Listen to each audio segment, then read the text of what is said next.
Good morning, everybody. It is Wilde and Tausch with no Wilde. I think he might be joining us at the 10, somewhere in the 10 o'clock hour. Lord knows with his schedule.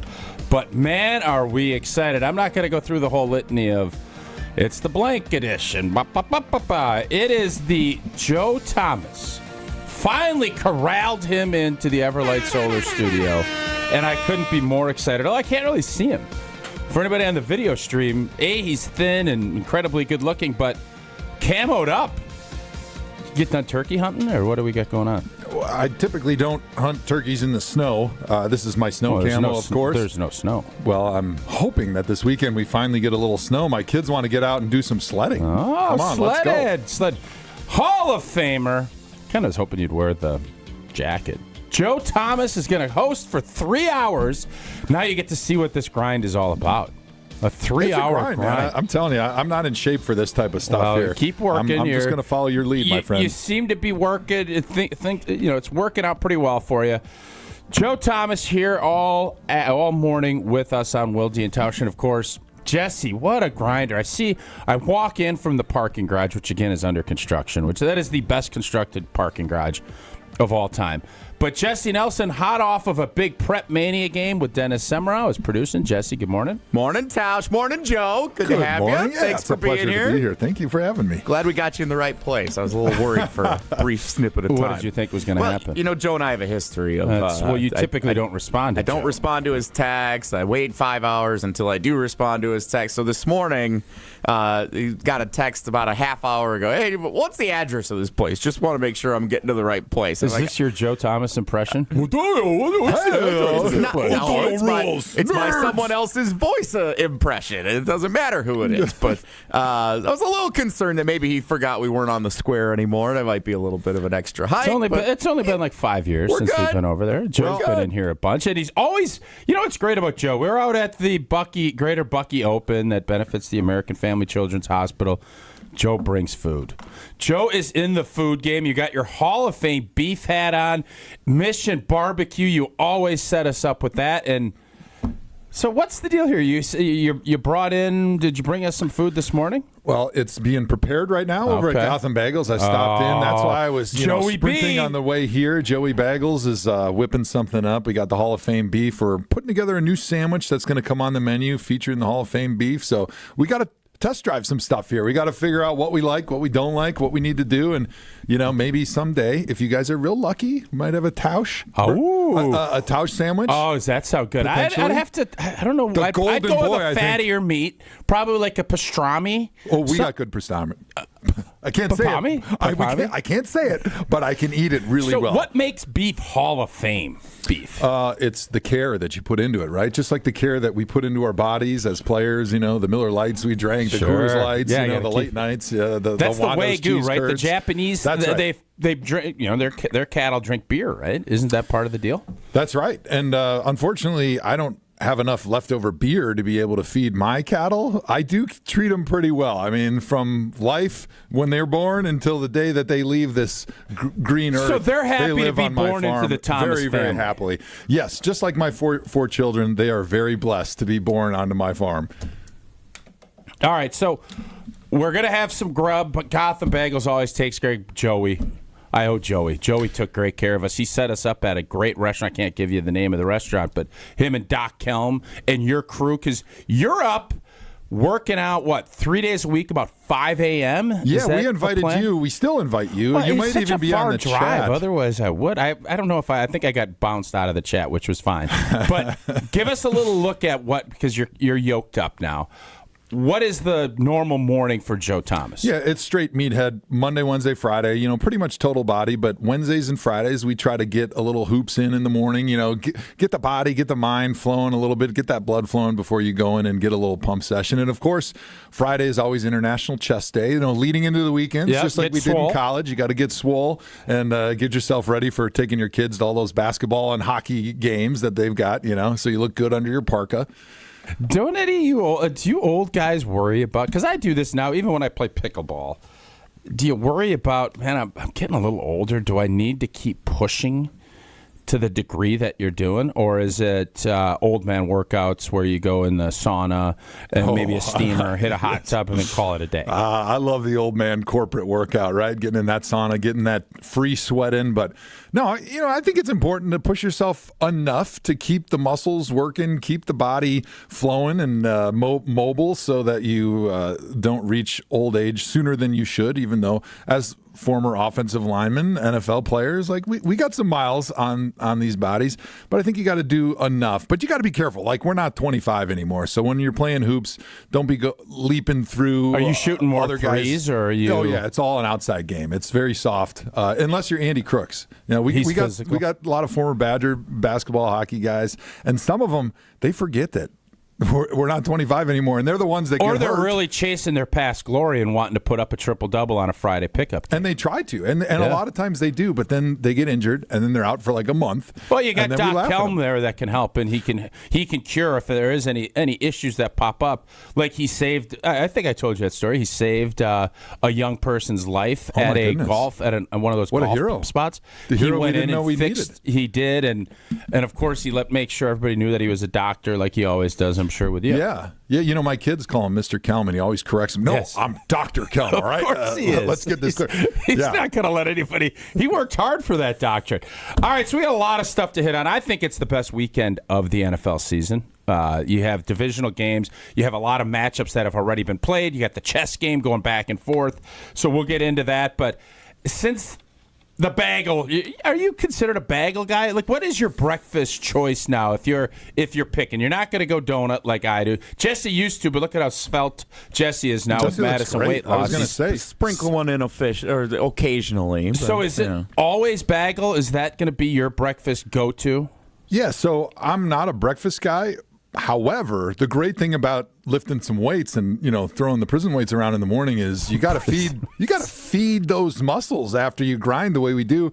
And so Monday, Wednesday, Friday, whenever I get a chance, I'm going right to Gotham Bagels, like I did this morning. Unfortunately, Tausch, you had to sleep in. You had to get your beauty rest. A lot of sleep because you do have a lot of close-ups here, and Pablo, you want to look just as good as you did when you were 20 here. I come in here at least once, maybe twice a week, and I never have Pablo in here.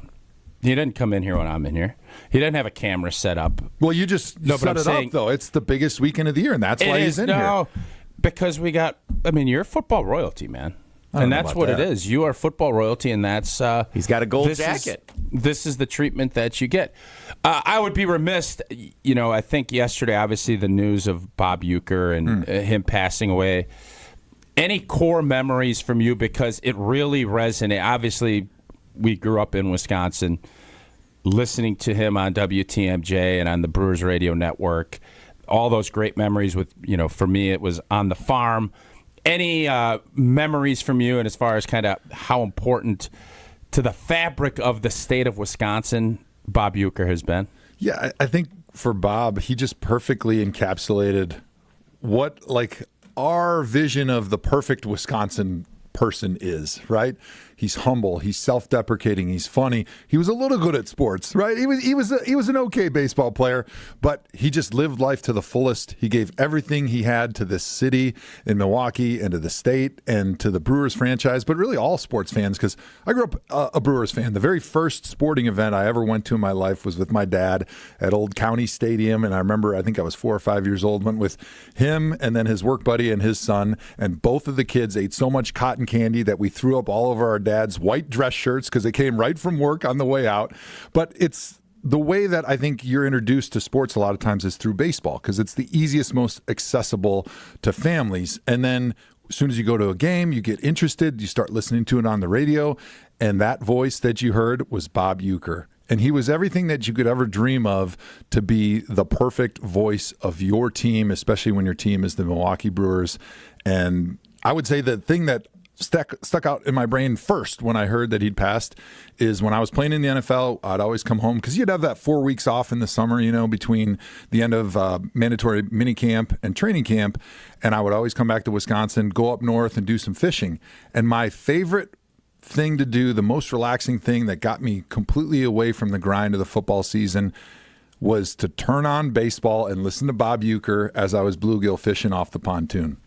And a big part of that is because it's a little nostalgic, too. It takes you back to the day where you're puking cotton candy up on your dad and your buddies. It humbles you. Yeah, that's right. It centers you. It brings you back to your childhood.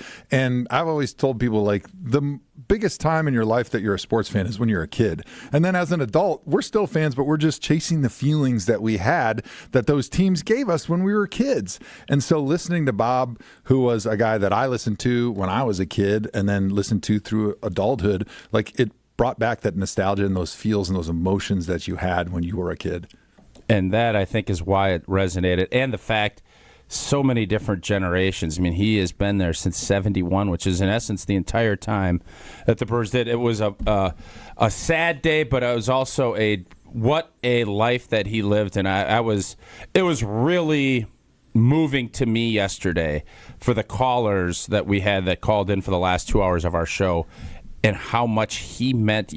A lot of times you just don't know how much of an impact you have on people until you find out later, and that obviously is Bob Uecker. So, all right, great little story there, Joe. We are going to get into some football. I also want to get into, I don't know what this is on here, Jesse. Evan Cohen is the reason Joe Thomas hooked us up when we got set up. Is that what I'm understanding? I'll have to get more info from Jesse. I don't know what that story is. I'm not doubting it, but what I'm definitely doubting if you don't have new Pella windows and doors in your house. Happy New Year means a lot of rough days ahead for those who suffer from seasonal affective disorder. Plenty of gray, frigid days. Finally got a decent day out there. I think it's going to get freezing again tomorrow, and you want to be snugly and warm in your home. Pella can make your home as beautiful on the outside as it is comfortable on the inside. Celebrate the new year with 0% interest for up to 3 years at Pella Windows and Doors of Wisconsin. But hurry up. You only have until January 31st, so visit PellaWI.com today to learn more. Certain restrictions do apply. We will hit on if Evan took credit for a reservation that he actually didn't book, and he gave LePay and I a ton of grief about. If it was actually Joe, Joe is the man. You need a reservation. We'll get you Joe's info. He will get you that. We'll talk about that, and then all of the great football that is coming up. We'll do that next. It's Wilde and Tausch. Wilde and Tausch is presented by Pella Windows and Doors of Wisconsin. Call Gina Della from Pella at 855-PELLA-WI or visit online at PellaWI.com/radio. It doesn't matter if it's your first betting slip ever or just the first one of the week. We've got your Potawatomi sportsbook picks covered. Tune in Wednesdays to the Weekly Wager with Greg Matzik, Ben Brust, and Jen Latta. If someone gives you 10,000 to 1 on anything, you take it. The Weekly Wager, Wednesday nights at 6, right here on 94.5 ESPN, the Wisconsin On Demand app, and ESPN Milwaukee's YouTube channel. Kevin Moret for Mentality. Guys, most new clients start with just 1/3 the free testosterone they need, and that puts you at an unfair disadvantage. No matter how hard you push yourself, it's an uphill battle. Free testosterone drives everything, your energy, strength, and metabolism, and without it, nothing works. At Mentality, our doctors restore that balance so your body works the way it should. Energy comes back, fat burns off, and you feel like yourself again. Make this year different. Visit mentalityhealth.com/radio for a special New Year offer. That's mentalityhealth.com/radio. UW Credit Union presents the Student Athlete of the Week, supporting local student athletes as they grow on the field, in the classroom, and in the community. UW Credit Union is here for every you. Learn more at uwcu.org. Here's Ashton Rotman with the UW Credit Union Student Athlete of the Week. This week's UW Credit Union Student Athlete of the Week is Racine Lutheran boys basketball player Sam Pitroff. The 6'4" junior averaging 17.4 points per game this season, up a tick from his sophomore season, which saw him average just over 15 points a game. And of those games, a couple of big ones, back-to-back wins last week against Martin Luther and Dominican. 38 total points in those two games. The combo guard turning it over less than 2 times a game as well for the now 12-0 Racine Lutheran Crusaders. Pitroff, as a sophomore, finished second team All-Metro Classic Conference and is looking to top that with his 2024-25 campaign. Congratulations to this week's UW Credit Union Student Athlete of the Week, Racine Lutheran Crusaders boys basketball player Sam Pitroff. Get charged up for big savings at Menards. We carry a variety of charging options for your cell phones and devices, from extreme cables to keep your day productive. They charge 2 times faster than standard cables and are available in Lightning to Type-C and in between. Plus, we've got both 4-foot and 10-foot lengths for your convenience. Now through January 26th. Pick one up for just $9.99. Save big money at Menards. They say consistency is the key to success. They weren't wrong. So how about grabbing a beer that's consistently smooth, consistently refreshing, and consistently light? You might just find that the road to success can be pretty enjoyable. Michelob Ultra, the perfect balance of taste and refreshment, and only 2.6 carbs and 95 calories. It's only worth it if you enjoy it. Enjoy responsibly. Anheuser-Busch Michelob Ultra Light Beer, St. Louis, Missouri.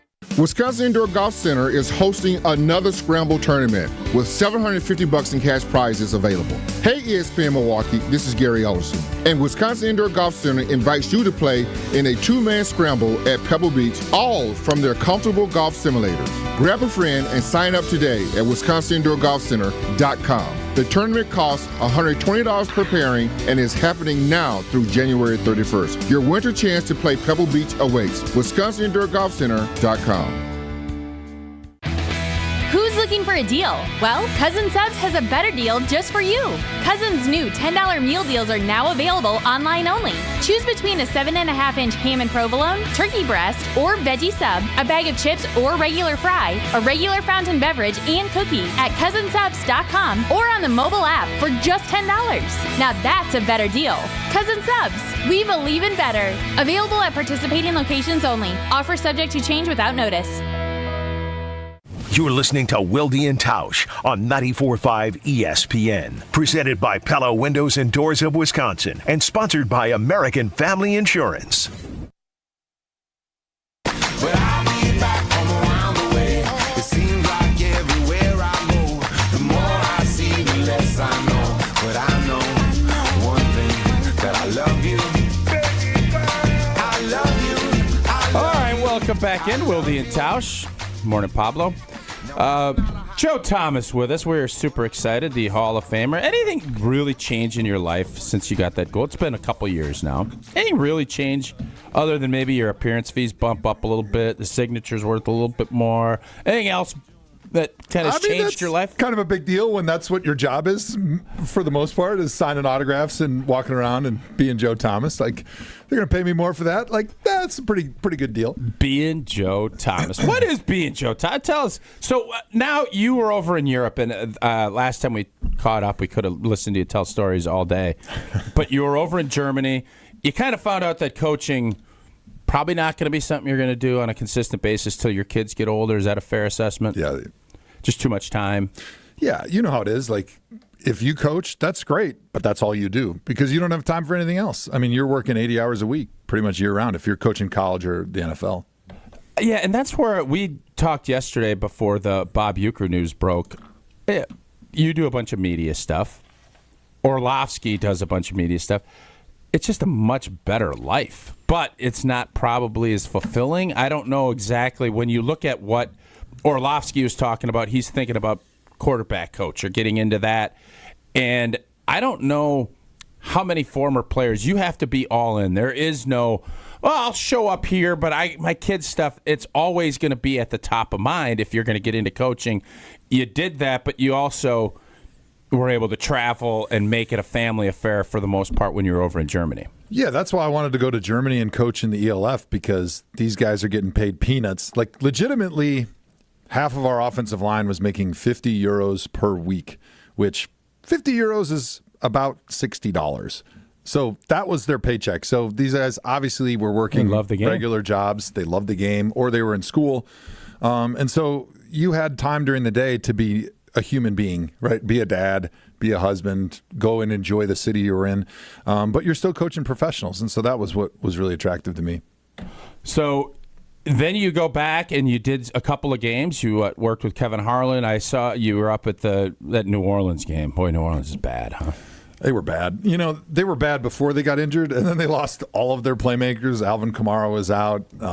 Derek Carr was out. Their star receiver was out. I mean, they were decimated, so they couldn't do anything. And the Packers were rolling before the Packers got injured. Yeah. So it was just not a good matchup for New Orleans. So you did that, but you hosted. So you were over in Germany when the NFL did the German game. Who was in that game? Jacksonville? Yeah, so the NFL Germany game, I can't remember that one. I can't remember who was playing in that game because I did. You hosted. Yeah. Well, I guess I was. It was me and Colin Wolf from NFL Network. Yeah, they're good.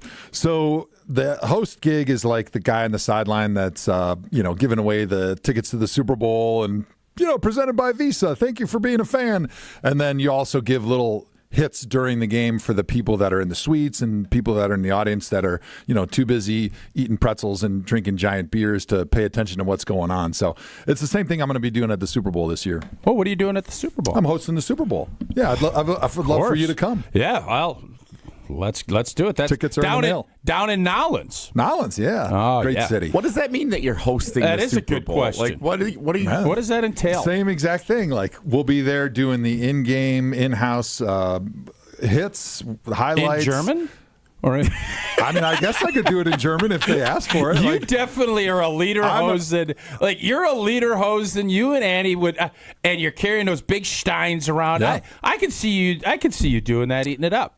Yeah, but I think the people in New Orleans would be a little confused why I'm wearing leader hosting in New Orleans. Doing it with like a New Orleans. I don't know. You've German been to New Orleans. There's nothing. There's no off limits in New Orleans. That's true. The weirder the better, and I'm cool with that. So maybe we should go with that. So yeah, I'll be at the Super Bowl, and Tasha said he's going to be joining me. So we're going to be hosting. There's nothing better. So have you done Oktoberfest? I did this year twice. Oh, it was Is amazing. it? It was wonderful. Yeah, it's beautiful. Like, not only was it fun just getting completely snot-knockered, sure. But, when you were there, it's much more of a carnival than you realize, because as soon as you go outside of the big beer tents, they have carnival rides and food, and it's family oriented. It's oriented towards old people. Like, no matter who you are, you can find something that you really enjoy. Like, when you walk in, you see kids in strollers getting pushed around. You see old 80-year-old men falling down. They're so drunk. Like, you get every little walk of like heaven. the earth. There's like 10 million people that go to that thing every year. College kids. Like, it's really cool. So it's really a collection of not just Germans, because it's from the world. Everybody's going there, and it's cool seeing like a big slice of the world all represented in one spot. What do you? What's the thing? You obviously love America, and I'm not. But what is the thing that you're like? USA. I wish we had this. That when you were over there, is it the bread? What would be the thing that you're like? This is what we need back here. Yeah, so I would say their coffee shops, not like the Amsterdam coffee shops. I was going to say, I've been to those coffee shops. Although cannabis Jesse. did get legalized in Germany, but no, coffee shops in the morning, because every street corner has a great place to be able to stop and get some good bread. They have amazing bread over there. Like, I know everybody knows the French for their bread and stuff, not just French bread. There's not like a ton of gluten issues over there either. They don't have as much, and I don't know how much that is like just overblown because of our perception. When you're traveling, you're having a great time and you're feeling good and you're exercising a little bit more than you used to. You're walking around the city. But definitely the ingredients they use is probably a little bit better, and they take a lot more care and pride in the bread that they bake. But not only can you get really good breads at the breakfast coffee shops, but you get a great espresso. And like, I really enjoy that like coffee shop culture that they have over there. Oh, the coffee shop culture. All right. Yeah. So before we get into this week's games, you did the Packers-Saints game. We talk about the Packers constantly. What did you see? Obviously, they played the Saints and they stunk. But Yes. just in general, as you watched the rest of their season unfold, what did you see? Well, what I saw was a collection of really, really good young players with a good young quarterback that at the time was playing really good football. They had found their identity behind Josh Jacobs running the football. Matt LaFleur, I think, has proven himself as a wonderful offensive mind, being able to shift in motion and get matchup advantages and take advantage of little holes in the defense, and given Jordan Love a lot of really easy completions. They have two fantastic tight ends that can block, they can catch. Like, they had things going, but then all of a sudden after that game, the injury bug really started hitting them. And I think pushing the ball forward for next year, they need to really consider about finding a legit receiver number one, because I like all their guys, and Christian Watson's a great sometimes down the field threat, but he's just not that guy you have to worry about every single time, and he's had quite a few injuries throughout his career. There's no doubt about that. I still am bullish. He's got to obviously recover from the ACL, but this is what, and I don't know how many years, it's been 6 years since Matt LaFleur got hired. You called that. I did. You called it before. I think. No, you called it before anybody did. Oh, yeah. And I loved what he's done, but I thought he had a tough year. And Really? what I mean by that is, yes, because he did a good job of kind of bringing Josh Jacobs in. Josh Jacobs is not a outside zone guy. That is what the Shanahan and all the guys, the reason that you love LaFleur is because you get all these free plays, the bootlegs, the wide open stuff. And you know how many play action passes they threw in the last game against the Eagles? How many? Tell me. 3. How many from under center? 1. What can you tell me? You have this system. You always want to play to your players' strengths, but nothing under center, all gun, because Jacobs likes that duo where you're comboing up and out of the gun more than he does the wide zone. If you're advising Matt LaFleur, we've seen the success. Stefanski does. All the guys that have had a lot of success. It does matter. It is. Don't you think it's a heck of a lot easier you're a great offensive lineman when you can run it under center and do that? It just matters a lot more. How do you balance that if you're Matt LaFleur? Because he had a hard time figuring out that recipe. Yeah, well, I think, first of all, that's maybe 2 parts, but in the playoff game against the Eagles, to me it looked like LaFleur's game plan was like to protect Jordan Love. And I don't know if you saw that, because I know he had the injury coming into the game, and they were a little bit wishy-washy about how healthy he would be, how he could throw the ball. You know, even Jordan Love that week was like, I'm fine. Like, don't ask me about it. Like, I'll be fine.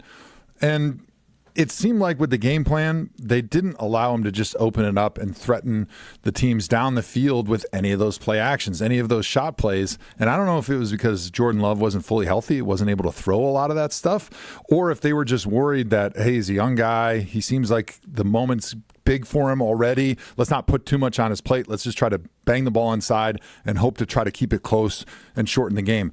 But I think during the season, just because you're not running outside zone doesn't mean you don't have good play action options off of the duo stuff. It's, of course, not as good, but it's how you teach it, right? It's how you teach your offensive linemen where, hey, the sell of the run is more important than the protection. Obviously, we want to protect the quarterback, but don't give me the excuse when we roll the tape on Monday, oh, I thought this guy was coming, so I didn't sell the run. Like, you need to sell the run, and if you're selling the run, the protection takes care of itself. And so I think it's how it's coached, but also, like, Stefanski's been very successful with the pin pull stuff outside zone, not only outside zone, but the pin pull, where it's down blocks and pulls, which is something that Josh Jacobs does really well. Yep. And it marries very well to the inside zone and the power and the duo stuff. And I think it's just a matter of coaching the detail and getting comfortable with your offensive line and letting them realize how much I can sell this before I have to come off on this linebacker that's coming downhill, and I have to make sure I've got him protected for my quarterback. But it is a lot easier to sell when you're under center. Oh, for and sure. Not gun. And I feel like, and this is where I don't know, it wasn't the knee. The knee was early in the season. Obviously, it was an elbow that happened in the Bears game. I don't fully. Josh Jacobs likes running out of the gun. And it's not as easy to get those big chunk plays when you're out of the gun, because if you're a linebacker, I don't care how much you keep selling play action out of gun. I'm going to sit there. You have to prove it. Whereas if you're under center, you come filling downhill, and all of a sudden there's a lot of vacant space, and that's the part. I don't know if he has his system, and that system is very successful. We've seen it with all these coaches we just mentioned.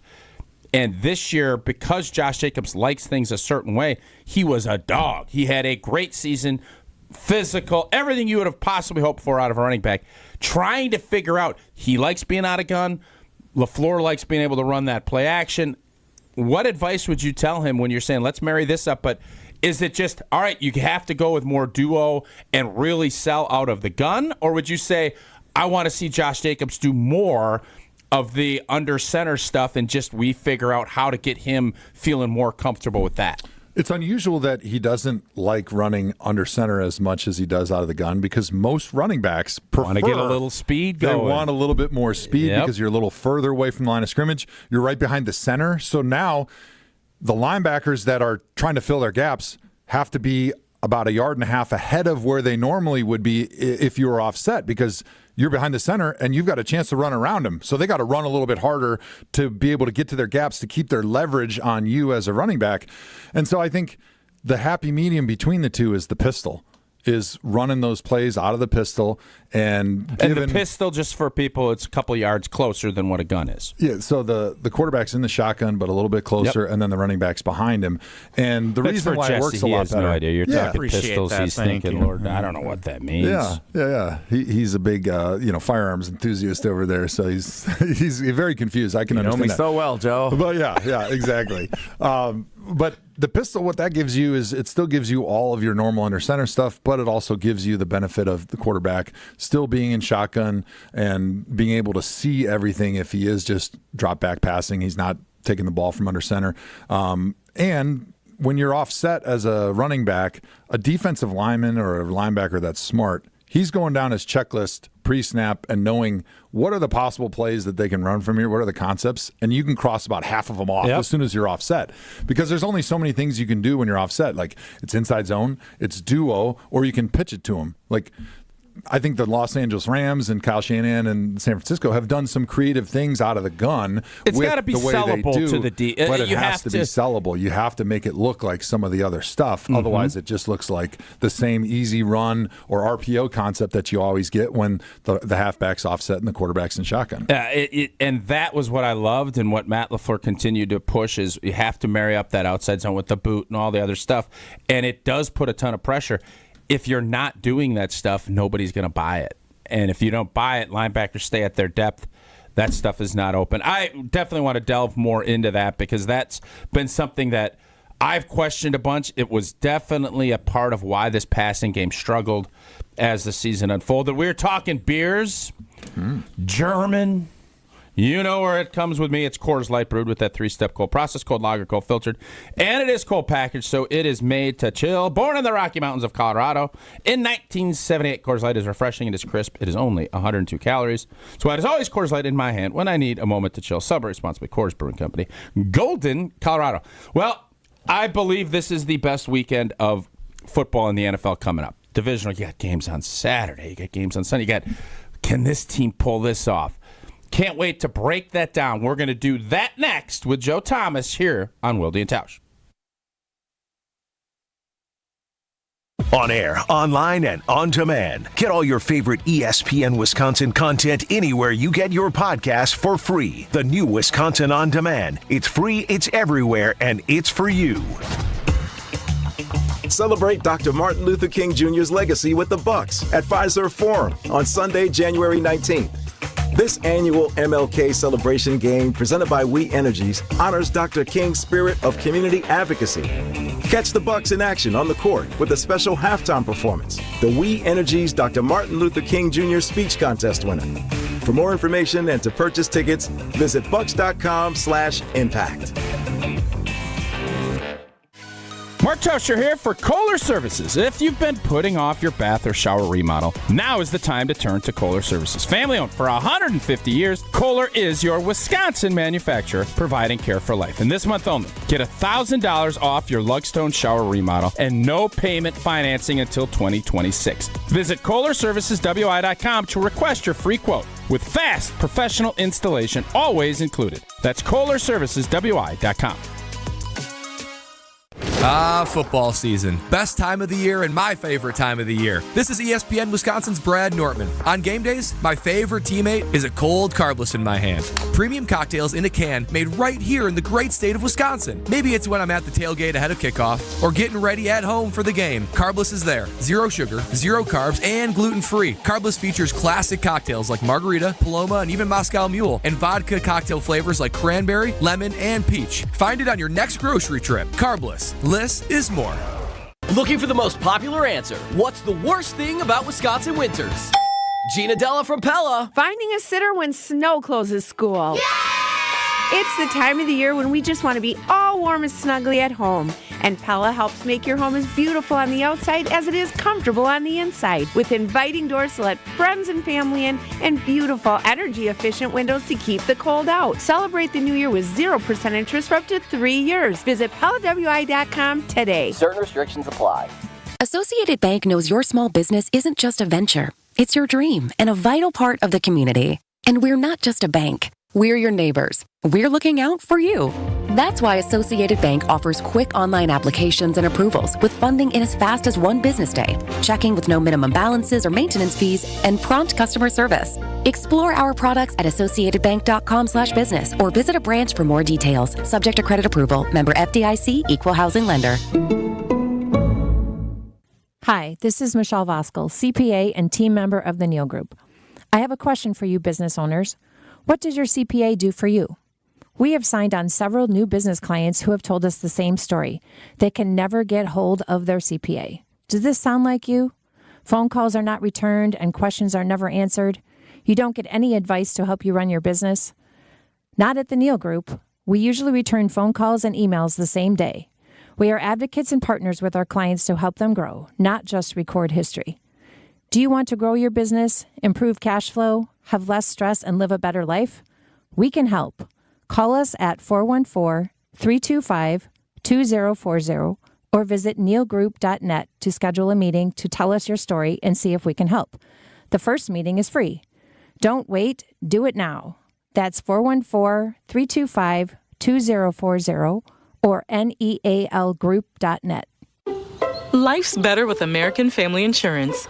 Because whether it's a family road trip in your dream car or hosting a family reunion in your dream home, we help you feel protected so you can enjoy those dreams with peace of mind. Save up to 23% when you bundle home and auto. American Family Insurance. Get a quote and find an agent at amfam.com. Products not available in every state. Visit amfam.com to learn how discounts may apply to you. American Family Mutual Insurance Company, SI, and its operating company, 6000 American Parkway, Madison, Wisconsin. This is Wilde and Tausch on 94.5 ESPN. Sponsored by American Family Insurance. Insure carefully, dream fearlessly. Get a quote and find an agent at amfam.com.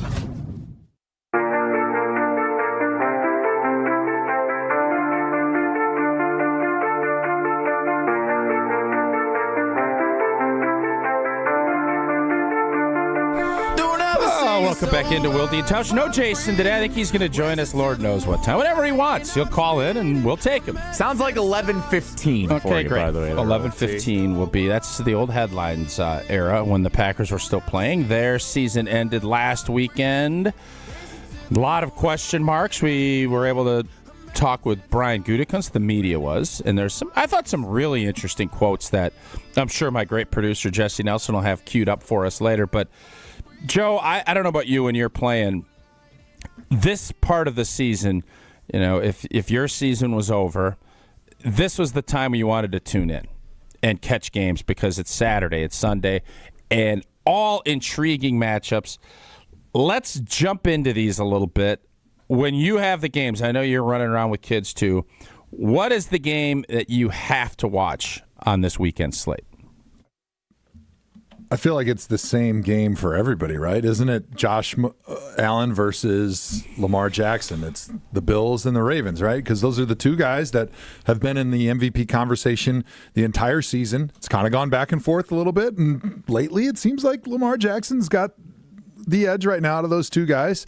But I think there's so much at stake for both of these quarterbacks, being that haven't been able to get over that Patrick Mahomes hurdle and be able to get to the Super Bowl. Not many people have. Not many people have, if your name's not Joe Burrow. But I think to be able to have a legacy that these guys want as a quarterback, got to win the Super Bowl. Is that fair? I think it's fair because even though we don't want to make wins a quarterback stat, in the end, you have the most influence over the win and loss, even more than the coach when you're the quarterback. And we know that these games typically are close, and they come down to a 2-minute drive at the end of the half and then at the end of the game, and the ball's in your hands, and you got to make something happen. And that's how we separate the guys that just had great stats from the guys that are legendary. Who would you have rather blocked for? Lamar or Josh? Johnny Manziel, actually. So I thought it would be Tim Couch or trying to go Never through blocked for Josh Couch. McCown. He's got plenty to choose from. Yeah, McCown doing a great job in Minnesota now. The reason I ask is because, to me, I always wanted somebody I knew where they were going to be and I knew when the ball was going to come out. Yeah. That's what you want as like an the Peyton O-lineman. Manning, right? But when you have Lamar Jackson, it's like, okay, it's going to make things easier because guys can't rush the same way they would rush with a pocket guy. So they're actually Lamar obviously is more elusive out of the pocket, but Josh Allen's no joke either. He gets out there. You'd have taken both, but if you're blocking, which one? Probably Lamar Jackson, because I think no matter what the guy does across from me, he's going to be wrong. Like if I lose slow or if I lose fast, Lamar Jackson's going to make him miss. And as long as there's not 2 or 3 guys in his face, like in the end, it's going to be a positive play, and I'm going to come to the sideline. Coach is going to put his arm around me and go, "Hey, Joe, you screwed that one up, but it's all right. We got a first down," right? You know, it's kind of like the guy in basketball, like when Tauscher was playing hoops at Auburndale. He shoots that wild 3 that he shouldn't have, but it goes in. So he's like, no. Yes! Hey, great shot. And he come to the sideline. He's like, all right, don't do that again. Yeah, that happened a lot. That happened many times. So you're looking at Lamar Jackson is one of one. Mm-hmm. Is there? And I know Michael Vick kind of set the tone, but have you seen he has played the position about as good as you could ask? If you're looking at how to threaten a defense, and now he's added throwing the football into at a really high level, threw for over 4,000 yards. What are you doing if you're a D-line coach? I know the Packers just let go of their D-line coach. I don't believe I saw rumors you were going to be the Browns O-line coach. I thought that was crazy because knowing that you don't really want to get into coaching because of the time. But if you were coaching D-linemen, what are you telling them how to rush a Lamar Jackson or a Josh Allen this weekend? First of all, everything's for sale, Tauscher. It's just the price that we need to determine. Okay. So I told the Browns, I said, the price that you'd have to pay me to be the offensive line coach is not a good value for you guys. Trust me, you're not going to get But let's be honest, the Browns don't really care about value. They paid Deshaun Watson $275 million. So I'm guessing you'd be a great value if you compare it. Perspective is everything in life. So maybe you can be my agent. We can go back to the Browns. Hey, D-Watt. I'll take $100 million to be your O-line coach. It's a bargain compared to what you're paying Watson. Oh, my God. Yeah, we're not going to break down the Browns today. But so what would you tell these D linemen if you're saying, because you have to, and this is where I think it's always interesting to watch how the Packers approach this, where Jalen Hurts last week, do you go and force him to get rid of the ball early and get him uncomfortable, or do you keep him corralled in and force him to be a pocket passer? Those same questions, obviously Lamar Jackson has another gear that Jalen Hurts doesn't. I am always going to say, get after him, get him uncomfortable, and then hopefully you have somebody that can track and not let him go on those long runs. Yeah, so the traditional line of thinking when you've got a quarterback like that likes to scramble is all the pass rushers are basically closing the net slowly. You're trying to bull rush. You're trying to slowly close that net around the pocket. Keeping that outside arm That's open. right. Yep. You're keeping your outside arm free. You're trying to bull rush your offensive lineman, and you're trying to take away the space that he has to operate in the pocket. So if he does decide to leave the pocket, he's got to back up and now run out the pocket, and you've got your outside arm free so you can make a play, right? They don't want you to go beat your guy quick, right? Because that's almost the worst thing that can happen is like, whoop, quick swim move to the inside. All of a sudden, you're running straight at Lamar Jackson. You got no chance, right? Mm-hmm. It doesn't matter what you do. He is standing still and waiting to see what you're doing, and he's going to do the opposite. And so it's a bad deal to do it like that. However, I don't really like doing that because then you just let him pick you apart the whole game, right? Which is what he's done all season long. And so actually what I would do if I was coaching these guys up, I would definitely play zone coverage behind, right? Because you got to have eyes. You got to have eyes on the quarterback when they get outside the pocket, because the most dangerous thing about a quarterback run is if you're playing man coverage, everybody in the second and third level has their back turned running with a man, and now they've got 50 yards of open field and nobody's even seeing that they're running. So what I would do is I'd play zone coverage behind, and I would run a TE to the quarterback's weak arm, so left, right? So imagine, Lamar Jackson, right-handed quarterback, so over the left guard, left tackle, you run a TE, right? So you're opening up the escape for him to his left, which is his non-throwing arm. The guy over the right guard is bull rushing, right, to try to close that space, and then the end on the right, over the right tackle, is running upfield, keeping his outside arm free, right? So you're trying to make it not as enticing for him to run to his right and very enticing for him to run quick to his left. Okay. You've got one spy on the second level, who's your linebacker, who now can run into the flat, who's got to be your fastest linebacker, to be able to at least put pressure on Lamar if he does try to run. And then once Lamar breaks and gets out of the pocket to his left, the linebacker that's spying him needs to run to his near shoulder, right? Because that doesn't allow him to cut back. All he can do is continue to extend the play towards the sideline, right? Which is what you want, because as soon as he cuts back, now he can make that throw. If he's running hard to his left, it's almost impossible for him to turn and make that throw. Now, of course, he can make an easy short throw down the sideline to his left, but it's going to be really hard for him to hit the middle of the field or go back to the outside. So you're banking on the fact that he's not going to just break contain to his left and then continue to run down the left sideline over and over again, because now you're playing zone coverage. So if you're playing like a cover 2, you've got a cornerback that's in that flat that can make the tackle, that's got speed to be able to keep up with him. If you're playing some other variations, maybe it's one of your safeties who's your fast safety. And I think that's probably the best general way. Obviously, if you sit in anything for more than a few snaps, you're toast. But that's generally, I think, the best way to attack. And then you got Derrick Henry, and you got everything else. Who do you like in that one? I actually like the Bills. You like the Bills? I like the Ravens. I think the Ravens are go.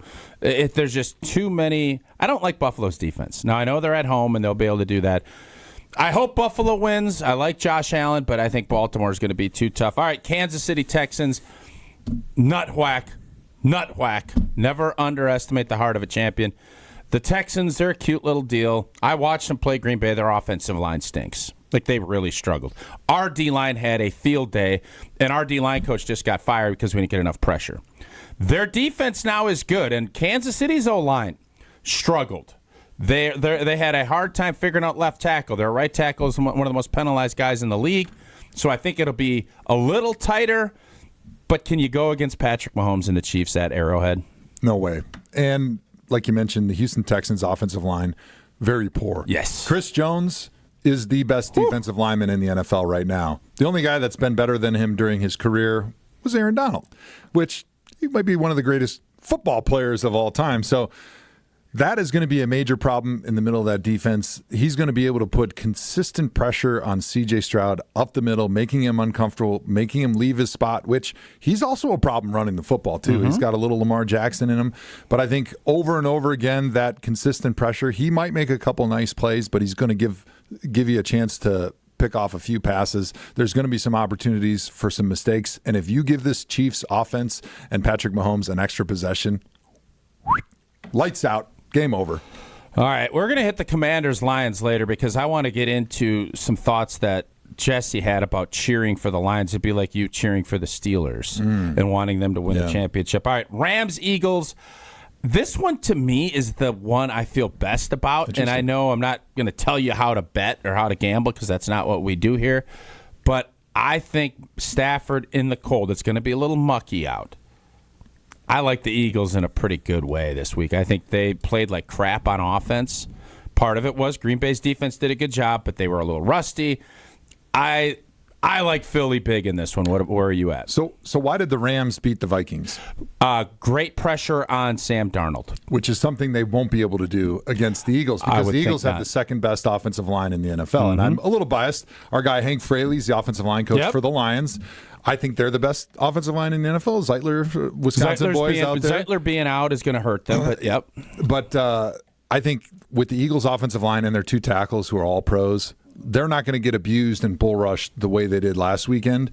And so they're not going to be able to get that pressure, make the other team's quarterback uncomfortable, get all those turnovers that they were able to get last weekend against the Vikings. And so when you don't have that in a playoff game, it becomes much more of a matchup of who's got the better players. And the Eagles have the best roster in the entire NFL. So I think this is one that I feel pretty confident about as well. Oh, Jesse, how do you feel on this one? Because we have consensus. We've differed a little bit on, well, everybody's going to go Chiefs. Where are you at on this one? Okay, so if I'm just looking at all 4 games, we're not asking for 4. We're just asking for the one. Which one? Philly. I like the Rams. You do? Why? I think the Rams are sneaky this year. The Rams are a team that's been under the. There's always one team that goes on a nice run in the playoffs. That's oftentimes a division champion that just is kind of overlooked going into it. And the Rams, I think a lot of people were hot on the Vikings going into that game last week with the Fires moving it to Arizona. Sure. The Rams were rattled with other stuff going on. They play good defense. McVay's an excellent coach.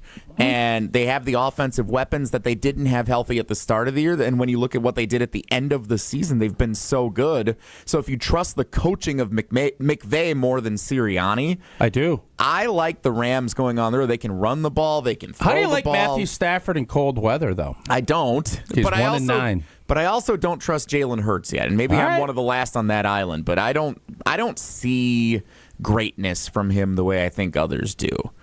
I see Jalen Hurts as more Tua than Mahomes. I think there's more room for improvement still for him to go. Is he left-handed? No. Jalen Hurts is left-handed. That's your takeaway from it? That's a new one. I did not know that. I learned something new today. Let me tell you something. If Jalen Hurts plays left-handed, I totally agree with you. I am not saying that he looks like Tua because he's left-handed. I thought you literally just said that. Not winning a bunch of big games in his career. Did he not go to a Super Bowl and outplay Mahomes in a Super Bowl? He went to a Super Bowl. Didn't he outplay Mahomes too? I'm just curious. I don't think he outplayed Mahomes in that game. I think the turf outplayed everybody in that game. Oh, burn. Yeah. I was late to the party on Lamar Jackson. I might be late to the party on Jalen Hurts, but I don't even last week against the Packers. Did you see Jalen Hurts no, he did not play us well. up? You're like, wow, he's great. I don't see him being a big game quarterback. Okay. So I like Stafford in that situation, even though it's outdoors in the cold. All right. Well, that's the beauty of this. We'll find that out. We're going to hit on the Lions Commanders later, and I really want to hear Joe's opinion on Jesse's take on rooting for the Detroit Lions. All right, we have trivia. Joe, you ready for a little trivia? This is always one of our favorite parts. Yeah, I'm always really good at trivia. What's your favorite number outside of 72? 73. Okay. Is that too many? I am not taking 73 calls. No. All right, 73 divided by 10 is what? 7.3. We'll call her 7.3. All right, perfect. So I don't know who that would be. How about caller 7? That sounds delightful. We'll do caller 7 today. God, we're just acquiescing to everything Jesse Nelson wants. What's the category in today's trivia? Today's Wilde and Tausch trivia category, Average Joes. Oh. Questions about people named Joe who are not as Hall of Fame worthy as Joe Thomas. All right, I do not know the number here. Can you? 844-770-3776. You nailed it. There we Have go. a little confidence, old 844-770-3777. That's that repetition that happens with radio, guys. That's why we love it. Caller 7 for Average Joe trivia. We'll do that next. It's Wilde and Tausch. Wilde and Tausch continues next on 94.5 ESPN, presented by Pella Windows and Doors of Wisconsin, and sponsored by American Family Insurance. Whether it's live or in podcast form, you've heard us on air with all of our shenanigans. Gabe, I'm throwing some. Why are you throwing? I don't want. Now see your favorite 94.5 ESPN shows streaming on video. By me, by the way. I hit that microphone like 4 out of 6 times on that. Subscribe to ESPN Milwaukee on YouTube and get notified when we hit the air live. Plus, you can watch back any second that you miss and see original digital content too. Watch, listen, interact. ESPN Milwaukee on YouTube. Now, we all experience daily struggles, and with so many concerns to be conscious of, breathing should not be one of them. Mark Tauscher here for Advent, and if you're like me and have had snoring issues, sinus problems, or difficulty breathing, then you'll want to meet the team at Advent. The team of Advent specialists have a few simple steps to help evaluate your individual limitations and get you back to breathing well.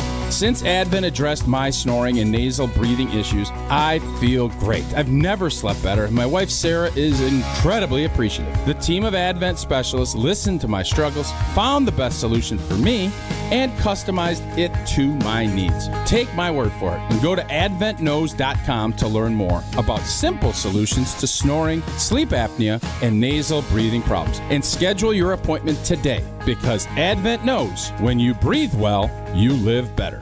Advent Winning in the NFL comes down to the basics, blocking and tackling. In retirement, protection and income are the keys to success. Simply put, if you're nearing or in retirement, you can't afford a stock market crash. Hi, I'm Mitch Lyons. Having played on winning teams with the Steelers and Falcons, studying game film was a key to success. Now I'm a best-selling author and star in a new groundbreaking documentary film called The Retirement Deception. It unveils how the Wall Street machine has been deceiving us for decades and proves you don't need to risk your nest egg in the market to have the retirement you deserve. This film shows you exactly how to protect your retirement from stock market drops and produce more income than you thought possible. I want you to watch this film for free. Call today for your free copy of The Retirement Deception. I think you would agree 30 to 40 years of saving for retirement is at least worth a phone call to watch this film and see how you can improve your retirement. Call today to speak with an all-pro retirement specialist to get your free copy of The Retirement Deception. Call 855-620-1801. That's 855-620-1801. MitchLyonsWealth.com. Your best game plan to protect, grow, and win retirement. Wisconsin's own Gruber Law Offices. One call, that's all. Get the beat of the Bucks straight from a fan favorite and Bucks legend. Welcome to the fantastic voyage. Marcus Johnson, the captain of this vessel. Tap into Here District with Marcus Johnson, a Bucks Plus audio production. My first mate, Chris Johnson, the only father and son tandem. Your weekly pulse on the Milwaukee Bucks and conversations with the biggest names in basketball. This week, Marcus and Chris are joined by Steve Jones, host of the Dunker Spot podcast. Find Here District now on Bucks.com/plus, the Bucks app, or wherever you get your podcast. Special Milwaukee Auto Show Advance Discount Ticket Offer has been extended to January 22nd. Turns out a lot of people want to come to the auto show. Get your auto show tickets now at a big discount. Buy a single ticket, or how about a pair of tickets for date night? Or you can buy a family 4-pack and take everybody. They can see all the latest vehicles, including cars, trucks, SUVs, luxury cars, and much more. For advanced discount tickets, go to autoshowmilwaukee.com. That's autoshowmilwaukee.com. If only life had a remote control, you could pause or rewind. Well, life doesn't always give you time to change the outcome, but prediabetes does. Take the 1-minute risk test today at doihaveprediabetes.org. Brought to you by the Ad Council and its Prediabetes Awareness Partners. You're listening to Wilde and Tausch on 94.5 ESPN. Missed any of the show? Find us on Wisconsin On Demand wherever you get your podcasts. It's free, it's everywhere, and it's for you.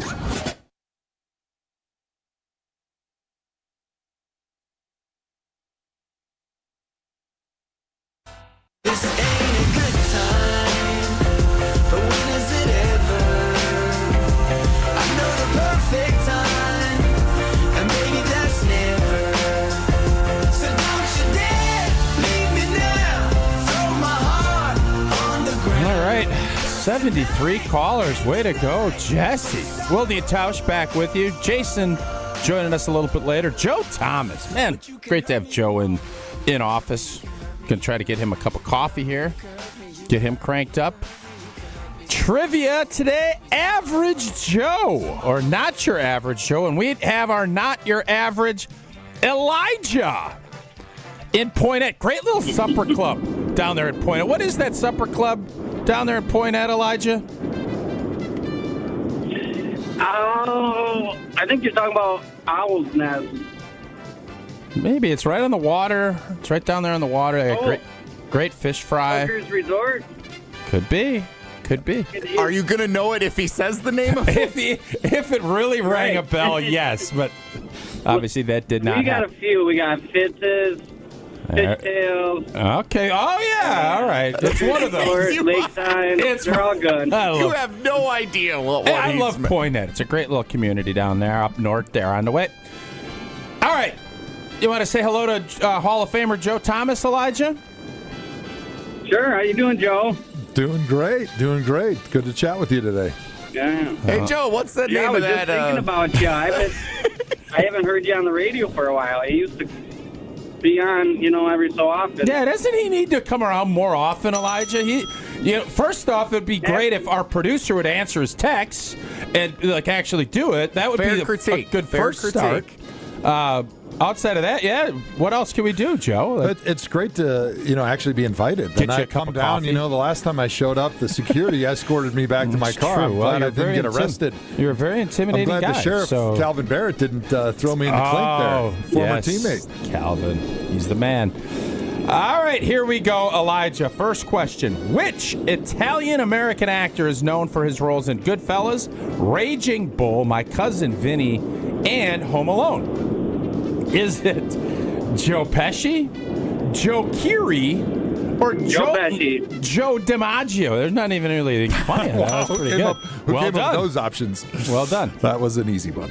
Joe, you got question 2? Question number 2. We've got, at which of these schools did Cincinnati Bengals quarterback Joe Burrow not play college football? Is it LSU, Clemson, or Ohio State? Clemson. Dang, well done. Joe Burrow. What do we think of Joe Burrow? He's obviously great, but great when they get in the playoffs. He's not. Can you put him in the same level with Lamar? Obviously, Mahomes up here. He does different things, but I think he just doesn't have the quality of talent around him that those other guys do to be able to fully, win the Super Bowl. Does Josh Allen have that much more talent than Joe? Joe Burrow's got Jamar Chase and T. But on Higgins. defense, their defense is Swiss cheese, man. They can't stop anybody. Buffalo's have defense. you seen what Joe Burrow did this year? I did. Like, He was set impressive. the league on fire. He was impressive. He did everything he could have. Now he doesn't run the ball, so he doesn't look as multi-dimensional, but he's a much more talented thrower of the Listen, football I than love Josh Joe Allen. Burrow, but I feel like we give him a lot of passes. All right, last one. Which of these famous boy bands features a member named Joe? Is it One Direction, Backstreet Boys, or Jonas Brothers? God, I have no idea. I wouldn't have either. I think we have a perfect week going. It is a perfect week. Hey, just wait a second, Elijah. Well, hold on. Pressure here. Elijah, we have a perfect week going, and this is a very you important literally, question if you to get this right. wrong, you ruin a perfect week. If you get it right, it's salutations across the board. And it's Friday. So no pressure. Okay, what do you got? I don't know. Do the Jonas Brothers all start with a J? Oh, you tell me. I feel like maybe I'm wrong. I don't know. I wish my sister was right. I don't think she's don't. Why don't you call your text your no? Okay, what are we thinking? How many Phone times friends have I are said frowned that in my upon. life? Let's go with Backstreet Boys. Oh, dude. Elijah, you talked yourself out of it. You gotta go with your gut. In fairness, I don't think we did trivia on Monday, so it wouldn't have been a perfect week anyways. It would have been a perfect week with an asterisk. Yeah, asterized it. All right, you got 2 out of 3, so that's 3 entries in, and Jesse will probably forget to draw, so we'll probably let you know on Monday. We're gonna have Joe draw. Joe. There we go. Draw Joe. Draw Joe. Elijah, have a great weekend. We appreciate your support, and pretty good job on trivia. Just stick with your gut next time. All right. Hey, you guys have a good day. Thank you. You too. Elijah, great little spot up in Poinet that I cannot remember the name of. Are you a supper club guy? I do like supper clubs, but I don't have the knowledge that you do. Didn't you do a show? I did. I going love across. I love a good supper club. Well, not country, but going across Wisconsin, visiting the. I don't know if famous supper there's. I clubs. love dive bars and I love supper clubs. And the Friday night supper club with the fish fry, you get the little relish. Not that you ever eat anything tray. off the relish tray. I love the relish tray. What's your go-to I'm just off a the relish? pickle, turnips, pickled onions, anything pickled. Is So now that delightful. you're living off the land. Yeah, of course. What is no your electricity? You don't do off anything the grid, yet. homeschool. What is your I make my own clothes for my children.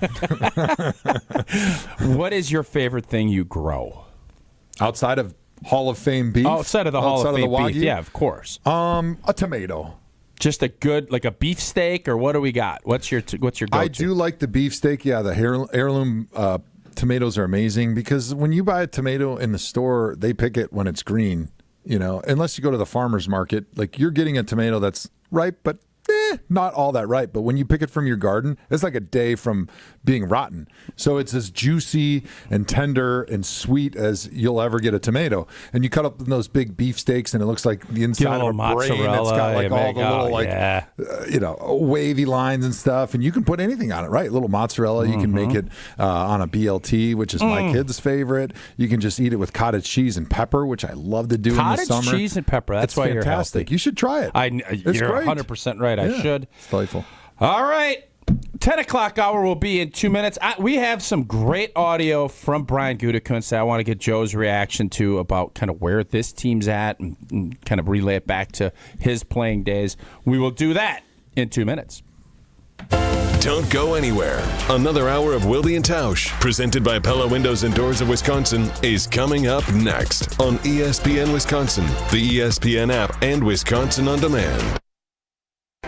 Gabe Neitzel from Jen, Gabe, and Chewy here. Don't let the chilly weather end your golf season. X Golf and American Family Field is open all year round. They've got innovative and accurate golf simulators, all overlooking left field at AmFam Field. Enjoy daily lunch specials or have an outing with your friends and take in X Golf's full bar and food menus. X Golf AmFam Field is even offering golf lessons by a PGA Pro. Everyone is welcome at X Golf AmFam. Book your sim today, xgolfamfamfield.com. I'll see you out there. Good Karma Brands is proud to be an equal opportunity employer. Our policy is to provide equal opportunity employment, development, and advancement to all current and potential teammates. If you are an organization that maintains a job bank, provides employment information, or gives job referrals, you may request to be placed on the station's mailing list for future career opportunities. To learn more about careers at Good Karma Brands, please email careers@goodkarmabrands.com. Hi, this is John Neal, CPA and founder of the Neal Group. I have a question for you business owners. What does your CPA do for you? We have signed on several new business clients who told us the same story. Does this sound like you? You can never get a hold of your CPA. Phone calls are not returned and questions are never answered. You don't get any advice to help you run your business. Not at the Neal Group. We usually return phone calls and emails the same day. We are advocates and partners with our clients to help them grow, not just record history. Do you want to grow your business, improve cash flow, have less stress, and live a better life? We can help. Call us at 414-325-2040 or visit nealgroup.net to book a meeting to tell us your story and see if we can help. The first meeting is free. Don't wait, do it now. That's 414-325-2040 or nealgroup.net. Hey, this is Brad Nortman from KBN. Tune in to Kyle, Brust, and Nortman from 2 to 5 every day. WKTI and WKTI HD Milwaukee. A locally owned Good Karma brand station.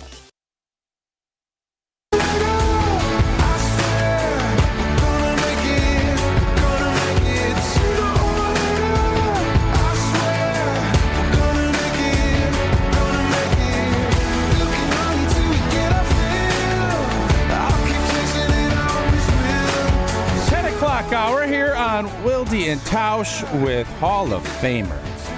Not Browns Hall of Famer. You're in the Browns Hall of Fame already, too? Is that, what did you... You know, they don't have an official Hall of Fame. They have like a Ring of Honor type thing. Then you're at Ring of Honor. Yeah. And is it the snap streak and Ring of Honor? Or is it one? You know, is it adjacent? Yeah, that's a great question. Thanks. They put my snap streak in the stadium before I got into the Browns Ring of Honor.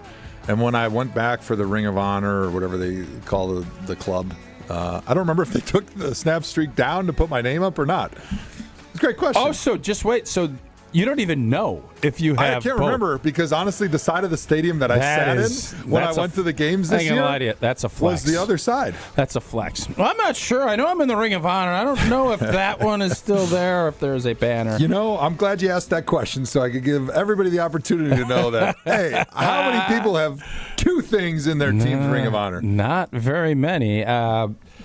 So before we get into Brian Gutekunst and what he had to say yesterday, number one wideout, urgency, there's a lot of stuff I want to get your opinion on. Myles Garrett, what would you advise? Because if you're looking at it, he's going to be a Hall of Famer. He has been fantastic. Does he want to finish his career as a Brown, or they're in it, and I don't know exactly how much you can say, but with the quarterback situation where they're at, they need a reload. If the Packers call, young ascending team, and they offer something that the Browns would take, what would you tell Myles Garrett? Yes or no? What would you advise? He comes to you and said, Joe, I know you had a chance to go to the Broncos. You finished your career in Cleveland. Would you have done anything differently, or what would you tell Myles Garrett to do? So I don't think Miles has to make that decision right now because I don't think there's any trades that are going to happen until we find out what the Browns are going to do at quarterback. So we'll have a much better idea if you're a Cleveland fan to figure out, hey, what are the Browns going to do? They have the number 2 pick in the draft. They don't have a lot of cap space, but they've shown a willingness to make some trades and to kick the can down the road a little bit, especially when they feel, which they do, that they have a win-now team. They've got talent across the board. Of course, they could use a little bit more here or there, but they've got a great defense. They're loaded at cornerback. They've got a generational pass rusher in Myles Garrett. They've got some other ascending defensive linemen. They've got a good offensive line. Running backs, a little bit in flux because Nick Chubb got hurt, but that's an easy position to replace in the NFL. And Jerry Jeudy had a great season this year after they traded for him from Denver. David Njoku's a Pro Bowl tight end. So, they have all the pieces in place, and that's why they did the Deshaun Watson deal in the first place, because they thought, hey, all we need is a franchise quarterback. And so I think with that in mind, you will see here through the draft what the Browns' intention is this season. If they still feel like, hey, we can get a Sam Darnold type, we can get somebody like that, or we can draft a quarterback number 2, and now we're right back in the playoffs. Or if we don't feel like that, all of a sudden they're going to start trading their pieces. They're going to start trading draft choices to move back to do what they did a few years ago when they were rebuilding, which is, hey, we want to collect draft picks. We want to save salary cap space, and we want to trade our veterans away to plan for the future. And so I think once we see that, then I'd be able to give young Myles Garrett a little bit better recommendation. But I think for him, reflecting on my own experience, I think there's a huge benefit looking back at his own legacy if he plays with one team, which is something that you did, something that I did, and something that very few players in today's professional football actually get an opportunity to do. So if you have that opportunity, I think it's pretty rare, pretty special, and it's pretty meaningful when it's all said and done to say, hey, I was a Cleveland Brown. Hey, I was a Green Bay Packer my entire life. That's my identity. That's who I was. That's who the fans know me as. And there's no confusion about when I go in the Hall of Fame, what helmet I'm going to be carrying when I walk up there. And I think that is something that's meaningful not only to you as a player who's reflecting on your own legacy when it's all said and done, but also to the fans and how they remember you. You're only wearing my team's favorite helmet. Okay, so we don't want Joe talking to Myles Garrett as a Packer fan. Definitely not. No. So we would love to have Myles Garrett. He is...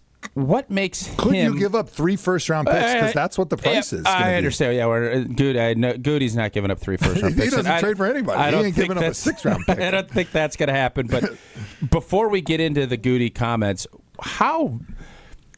can you explain how important it is to have one of those guys, a T.J. Watt, a Myles Garrett, what it does to you as an offensive lineman, and when you get up in the Wednesday meeting and they say, we ain't letting this guy wreck the game, how much that helps the rest of your defense? Because right now Green Bay doesn't have that guy. As much as I love offensive linemen, we're only as good as our weakest link, right? We're a chain because we can't move, but the defensive line can. So if I'm a great left tackle and my right tackle stinks, you think that great player that usually lines up over me is going to line up over me? Probably not. They're not going to waste that guy, so they're just going to move him to the other side. So they're going to find the matchup. Did you like best. that? Like, if let's say it was a T.J. Watt or whoever, did you like it when they were like, I'm going to go over to the other side. I think I'll have better success. And then maybe you go against more of a, just a guy. So I always knew, like, if I would go against a guy like Von Miller a little bit early in my career, Elvis Dumerville did that a few times. J.J. Watt came over a couple times. Dumerville could be off the ground. Well, he's 5'8.5". Ugh. He was not in his stilettos, and then he can bend too, and he gets up under you with that inside hand, and he's strong as a bull. He's super strong. But we digress.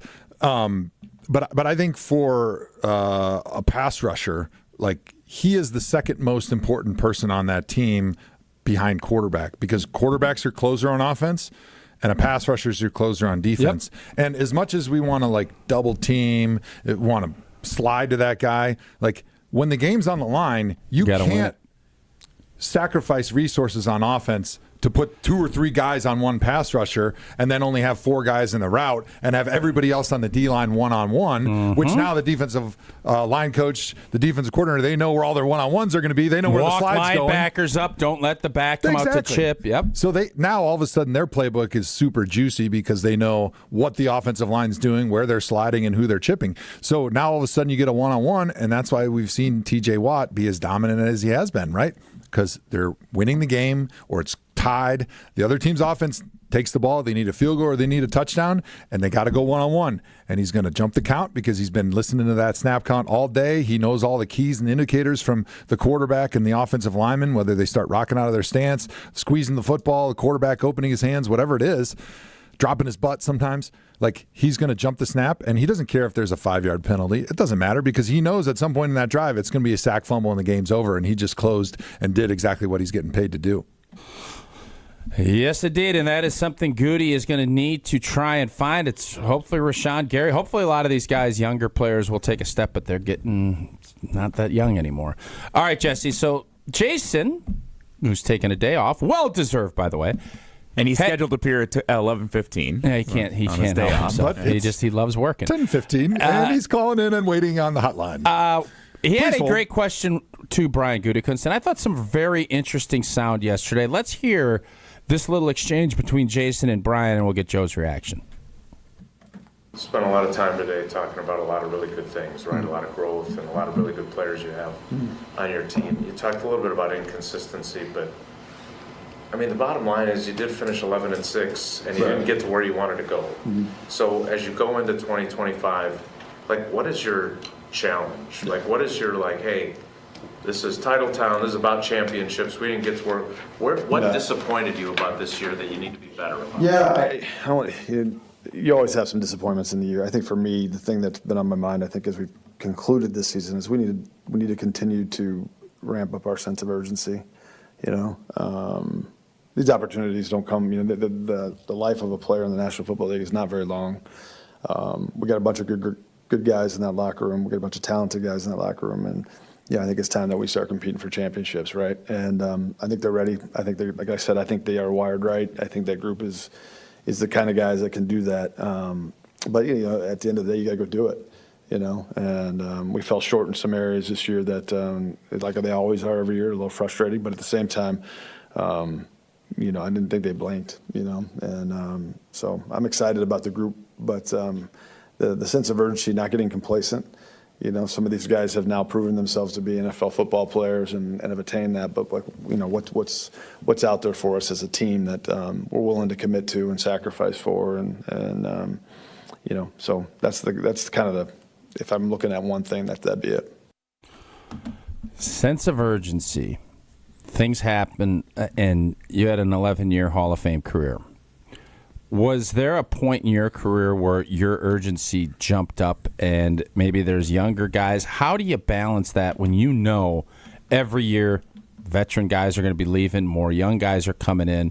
As a leader on that team, I guess when you heard Goody's comments, what went into your mind? I was thinking about Myles Garrett, because every year you get older in the NFL, the sense of urgency goes up because you realize that your window to hoist that Lombardi trophy and to put that ring on your finger is closing, and you're getting closer to the end of your entire life, your identity, which has been since you were a little kid playing Pee-wee football, junior Lancers in 7th grade.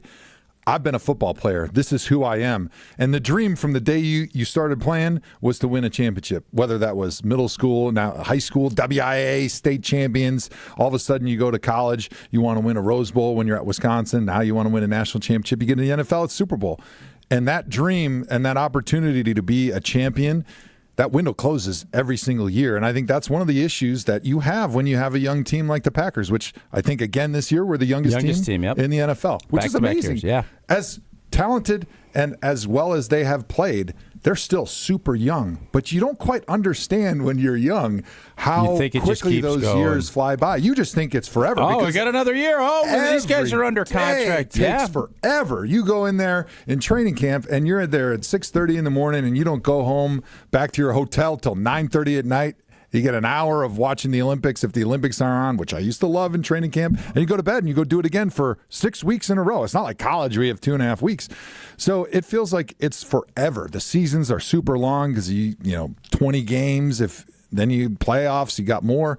And so I think you get caught and lost in the moment and the monotony of the day-to-day, and you don't realize until you get a little bit older. And as you get older, you start realizing, like, hey, this might be my last chance. Year 7, there's a lot of great players who only played 7 years. Hall of Fame guys, 8, And so I think that comment about the sense of urgency was interesting, and I think it was a reflection of the youth and maybe a little shot across the bow for the young guys that, hey, you may think everything's good, we're having a good season, but good is not good enough unless you win a championship. And that's the new mentality in college football and in the NFL. Look at Mike Tomlin in Pittsburgh. They're ready to run him out of town. Never had a losing season. The way it used to be when we were growing up was, hey, you make the playoffs, you're a good team, you're maximizing your talent. That's good enough. Yep. Now it's like you need to be getting better every year, and then you need to win the Super Bowl or we're getting you out of there. And it's the same with the players. It's not just with the coaching staff. Like, hey, if this team's not getting better, even though you think you're doing a good job and your coach is giving you attaboys, like, we're going to find somebody else because we need to find a solution to our problem why we didn't win a championship, and we're going to turn over every stone, and there's nobody that's safe. What is the right mix? Because this has been a young team.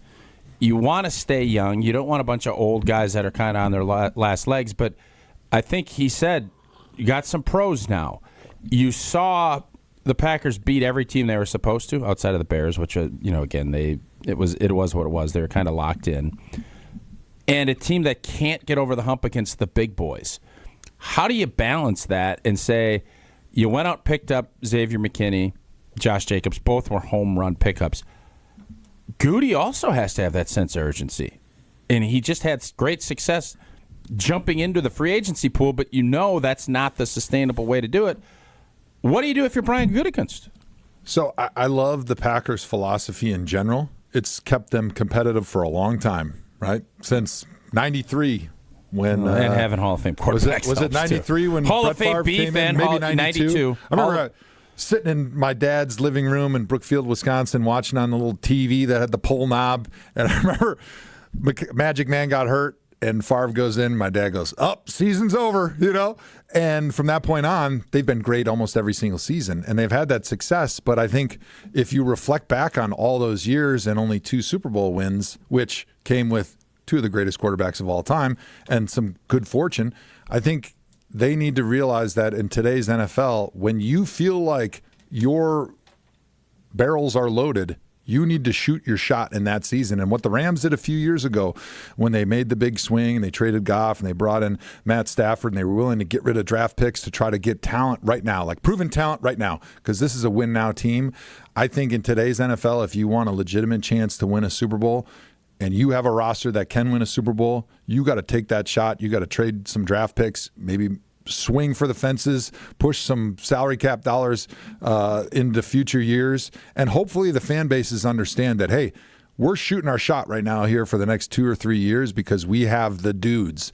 But it might hurt us a little bit in a few years when we're rebuilding, but you have to stick with us because this has been the plan. And as long as we consistently draft pretty well, which the Packers have always done, you're going to still keep your cupboards pretty well stocked, even though you don't have that high-end talent. And to me, the one thing the Packers are missing on this team is who are your truly great players? You got good players all across the board. But who are my great players when people talk on the national shows about, all right, who's the best tight end in the league? Who's the best quarterback? Who's the best receiver? Who's the best pass rusher? Who's the best defensive back? Like, other than Zaire Alexander, who was hurt most of the year and probably is going to get cut this year at the end of the season, I don't know if the Packers have one guy who's in the top 5, maybe Josh Jacobs, but in the top 5 at an impact position. And that is going to be our next topic. I had a great text. What a transition. That was fantastic. We have I had a great text from my buddy Danny in Bristol that we're going to get to. Too. That is that exact point about good, but how many great. And when you think great and you think gas station, it's Quick Trip. Life is busy. Quick Trip gets it, whether you're craving fresh coffee like Joe, a tasty bakery treat like me, a quick grab-and-go meal like Jesse. Quick Trip is your go-to. Variety and quality, fast service. Quick Trip's team is all about making your day easier and better, from clean restrooms to fresh groceries and everything in between. Quick Trip's got you covered, plus ATMs and free air for your tires. Nothing free in this world, but there is air at Quick Trip. Nature's Touch Butter, $2.99 a pack. Variety of bagels, 99 cents. Or 3 for $2.79, and their chicken, roasted whole chicken, $6.99, and 8-piece fried chicken or tenders for $9.99 on Wednesdays. You can get pizzas, $6.99, on Tuesdays. Everything you need at Quick Trip. Download the Quick Rewards app. Take advantage of everything that Quick Trip has to offer. Order ahead for pickup or curbside delivery. Quick Trip. We'll see you next time. We will get into, I'm fascinated about the receiver position and how many impact great players do you need on a roster? And how many does Green Bay have? We'll delve into that next. It's Wilde and Tausch. This is Wilde and Tausch on 94.5 ESPN, presented by Pella Windows and Doors of Wisconsin, and sponsored by American Family Insurance. All day, every day, the Carbless talk and text line is open for you. First off, there is not one team that's on the fringe that scares me. 800-990-3776. The Carbless talk and text line. This is more. Don't you wish your life came with a warning app? That dog does not want to be petted. Well, life doesn't always give you time to change the outcome, but prediabetes does. Take the 1-minute test today at doihaveprediabetes.org. Brought to you by the Ad Council and its prediabetes awareness partners. Looking for the most popular answer. What's the worst thing about Wisconsin winters? Gina Della from Pella. Finding a sitter when snow closes school. Yay! It's the time of the year when we just want to be all warm and snuggly at home. And Pella helps make your home as beautiful on the outside as it is comfortable on the inside. With inviting doors to let friends and family in and beautiful energy-efficient windows to keep the cold out. Celebrate the new year with 0% interest for up to 3 years. Visit PellaWI.com today. Certain restrictions apply. Hey, this is Brad Nortman, here to tell you about my friends at Bank 5-9. Everywhere I go throughout the area, I see Bank 5-9, and it's no wonder why. Not only do they have 14 branch locations, but their employees spend nearly 9,000 hours each year volunteering in the communities that they serve. That's on top of the financial support that they provide to several hundred nonprofits right here in southeastern Wisconsin. If you're looking for a true local community bank, check them out today at bank59.com. Member FDIC. Landworks is the locally owned landscape company to elevate the look of your home or business. Landworks is different because of customer service. From the crew to the salesperson to the admin team, you're in good hands with Landworks. Their sales and design teams are made up of horticulturists, licensed landscape architects, and passionate plant people. Their landscape architects and horticulture team members are also project managers. This means you'll have a single point of contact from initial design through completion of work. See their amazing work for yourself at landworkswisconsin.com. Fingers come in different sizes. It's one of the first things you learn as a jeweler. And a ring can only be sized up or down a little bit. Which means it's a really good thing to know your ring size. And it's an even better thing to know their ring size. This is why we're announcing the Ring Size Registry at Kessler's. We're doing it as a public service. It's completely free. Free. Isn't that a great price? Here's how it works. Just drop into any Kessler's Diamonds location and tell one of the owners that you'd like to know your ring size. Kessler's is an employee-owned company, so whoever greets you at the door is an owner. They'll determine your ring sizes and add them to our Ring Size Registry. Then, when someone wants to know your ring size... Because, you know, maybe they want to surprise you. All they have to do is call or stop into Kessler's. Surprises can be fun, don't you think? We're happy to do this for you, even if you don't buy a ring from us. But after you take a look around, we think you probably will. Visit KesslersDiamonds.com for a location near you and register your ring sizes today. Help protect your team with slam dunk coverage. Saganiac Planning can coach you on ways to save money on medical and specialty plans through United Healthcare, one of the largest provider networks in Wisconsin. Call John Saganiac Jr., 262-783-6161, 262-783-6161. Saganiac Planning, a name synonymous with employee benefits and top-notch service. Insurance coverage provided by or through United Healthcare Insurance Company or its affiliates. Administrative services provided by United Healthcare Services, Inc. or its affiliates. Health plan coverage provided by or through United Healthcare Wisconsin, Inc. The Saganiac Planning Marquette records. If not for Marcus Howard, Mark Anglevar would still be the Marquette leader with 9 3-point shots made in a game. He did it nearly 35 years ago, February 1990 against Butler, and would still be the game record if not for Howard. Marcus Howard, by the way, 11 in 2 games, 10 in another game, twice with 9. But don't forget, 3-point shots made in 1 game, Mark Anglevar for 35 years. Saganiac Planning, a name synonymous with employee benefits and top-notch service. You're listening to Wilde and Tausch on 94.5 ESPN. Presented by Pella Windows and Doors of Wisconsin. Call Gina Della from Pella at 855-PELLA-WI or visit online at PellaWI.com/radio.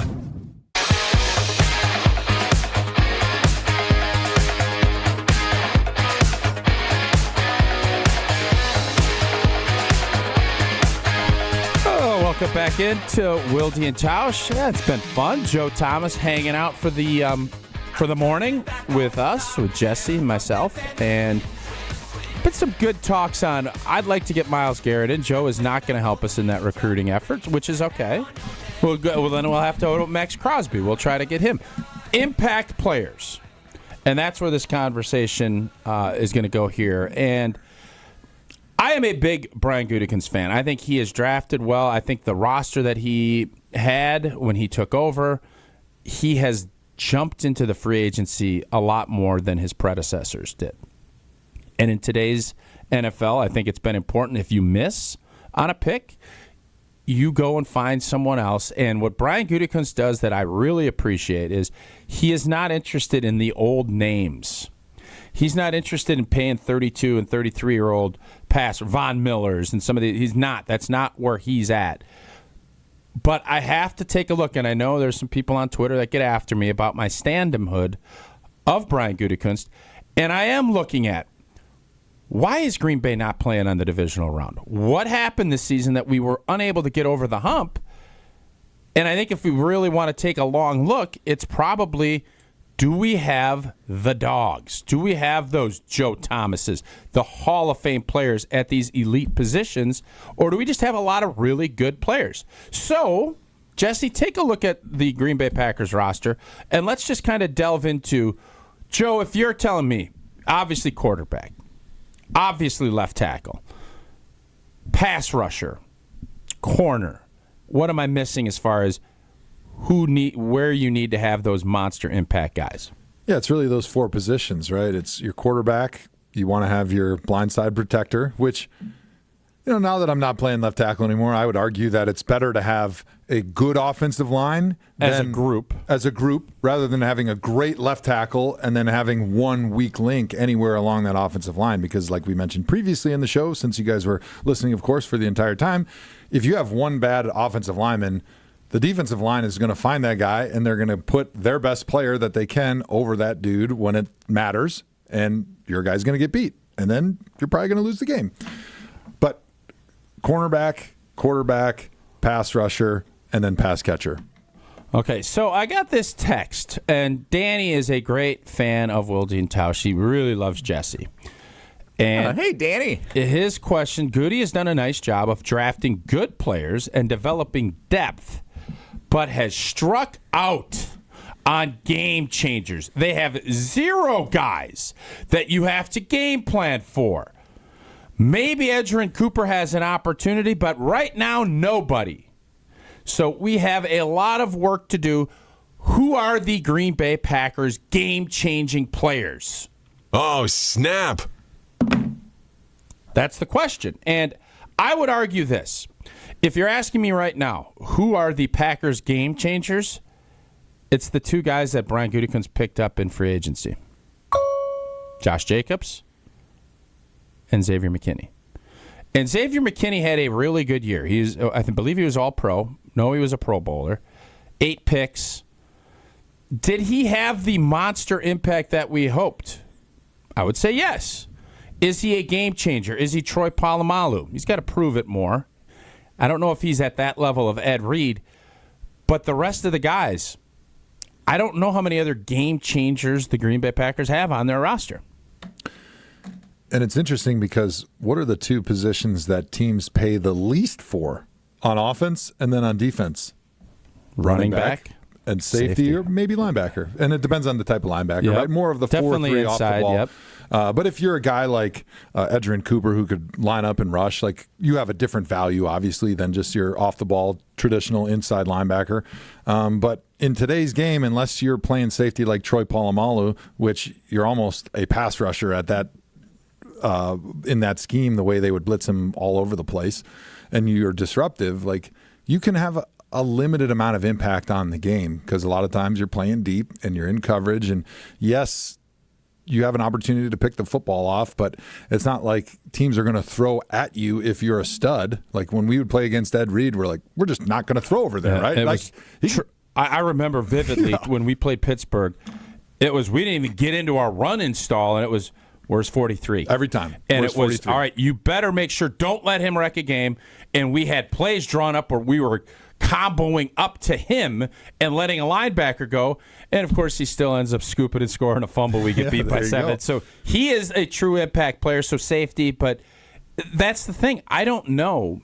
Like, if I'm game planning against Green Bay right now, like in Philadelphia did last week, I don't think there was anybody on the D-line that they put that target on. Or like, all right, we got a chip here. We got to do this.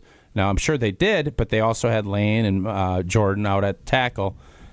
I don't know if that's the case, and that is something that when you talk about urgency, that's going to be something on Goody's checklist. Who are the guys that you have to game plan for? That's the litmus test of, is this guy a game changer at a game-changing position?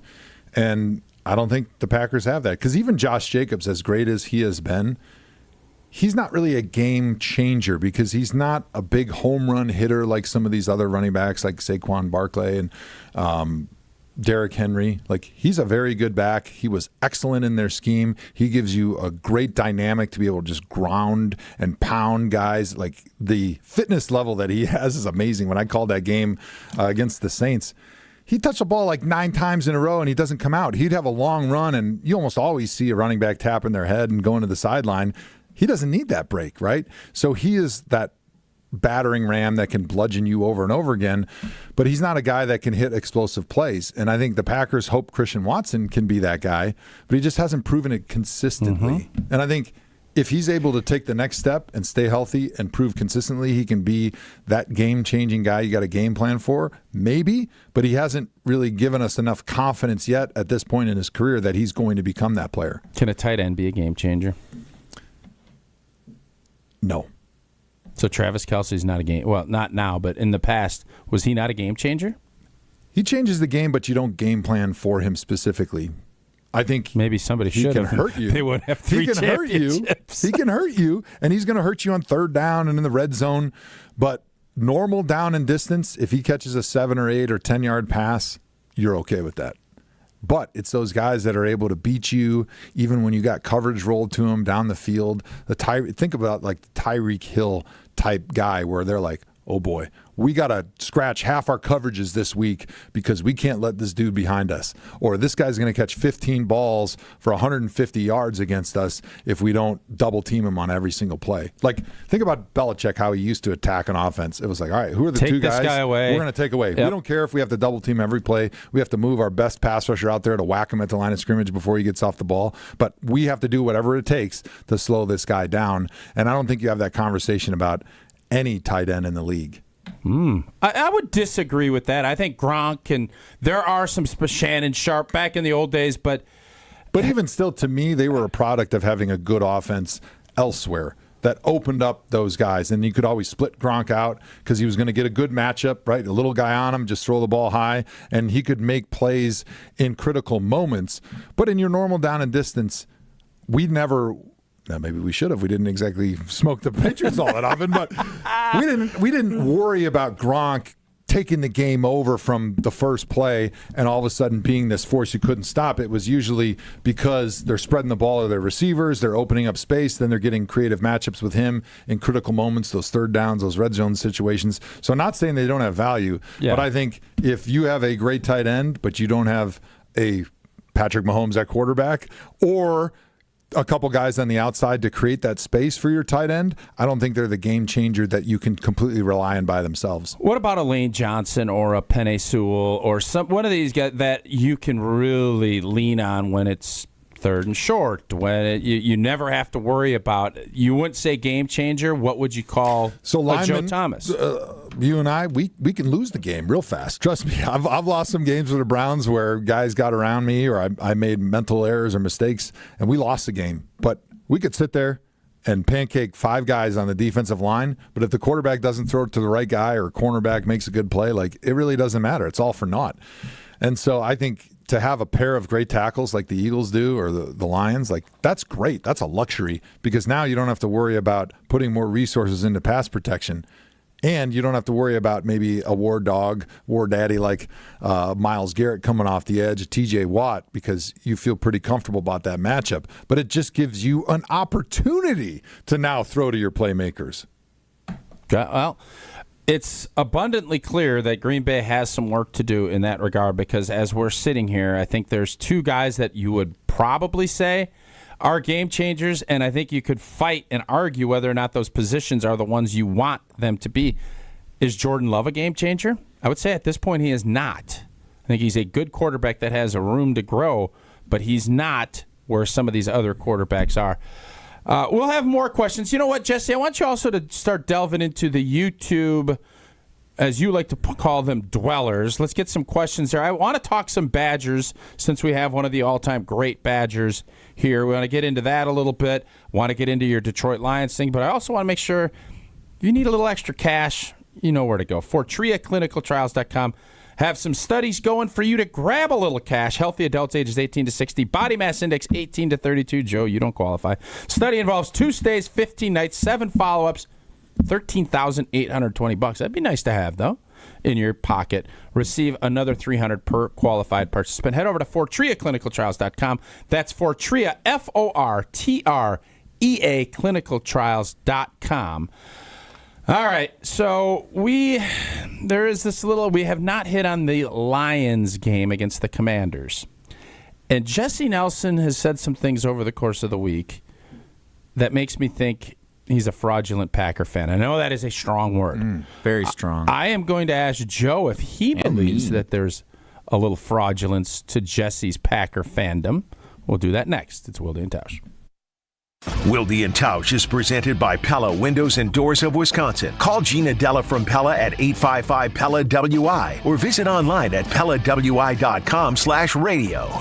Homer here. I'm inviting you to join me starting August the 9th as we explore the many shades of Ireland with Colette Vacations, a 10-day journey filled with legendary views, historic expeditions, and unforgettable tales. Explore the historic city of Dublin, kiss the famous Blarney Stone, and stand on the spectacular cliffs of Moher. We'll also journey Ireland's breathtaking countryside and follow the stunning coastal route of the Ring of Kerry. We'll experience the daily life of an Irish family with a dairy farm visit and enjoy a taste or two at a historic whiskey distillery. We'll even stay overnight in a medieval castle. Join me for all of the experiences and so many more. All the details are online at ESPNMilwaukeeTravel.com. ESPNMilwaukeeTravel.com. Don't worry about the planning. Colette handles all of the details of the 10-day excursion. Your job, have the time of your life. Don't miss it. Visit ESPNMilwaukeeTravel.com or text Homer to 800-990-3776. The trip of a lifetime awaits.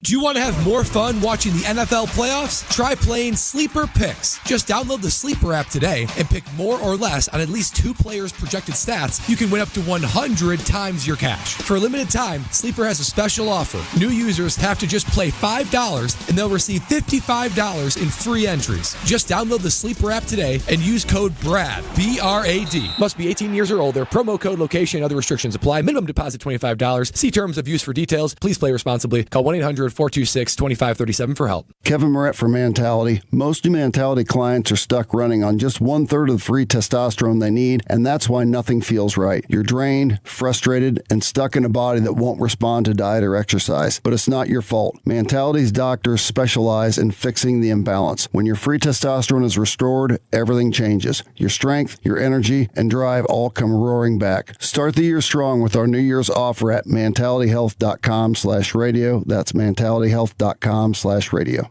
At UW Credit Union, our home loans have everything you need for your next big step, including up to $750 off closing costs for all home buyers. And first-time buyers can save even more. So if you're ready to trade roomies for more room, or your townhome for an out-of-town home, UW Credit Union will be with you from start to furnished. UW Credit Union. Apply online today. Equal housing lender. Credit may be limited as required by program. Visit uwcu.org for details.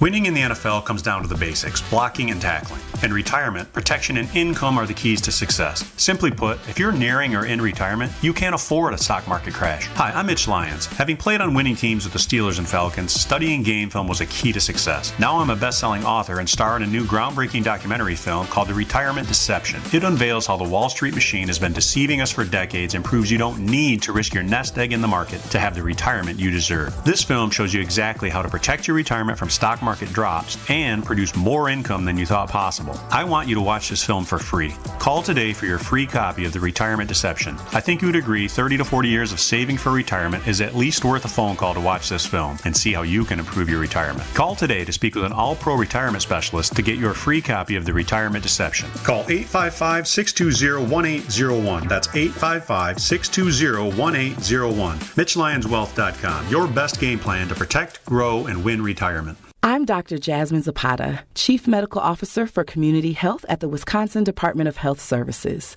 Every year in the U.S., about 21,000 lung cancer deaths are caused by radon, an odorless, tasteless, and colorless gas. 1 in 10 Wisconsin homes has high levels of radon. Does yours?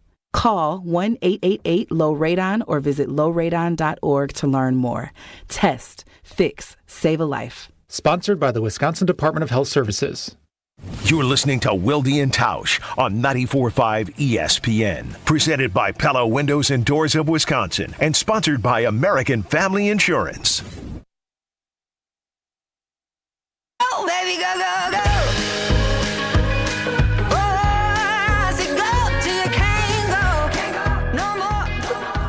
All right, welcome back into Wilde and Tausch with Hall of Fame beef. I don't know. Is that what Annie calls you, Hall of Fame beef? That was her nickname for me, and we've rolled that into a business name. We figured it was perfect. Oh, so you also sell beef. Right. Hall of Famer Joe Thomas. How did that podcast? What are you Whoa Nelly in? He's a Hall of Fame beef guy. What are you? You're right. You're the one that you can take in whatever direction you want to go. Yeah. It wears a yellow wrapper. He's selling. Now can I do it?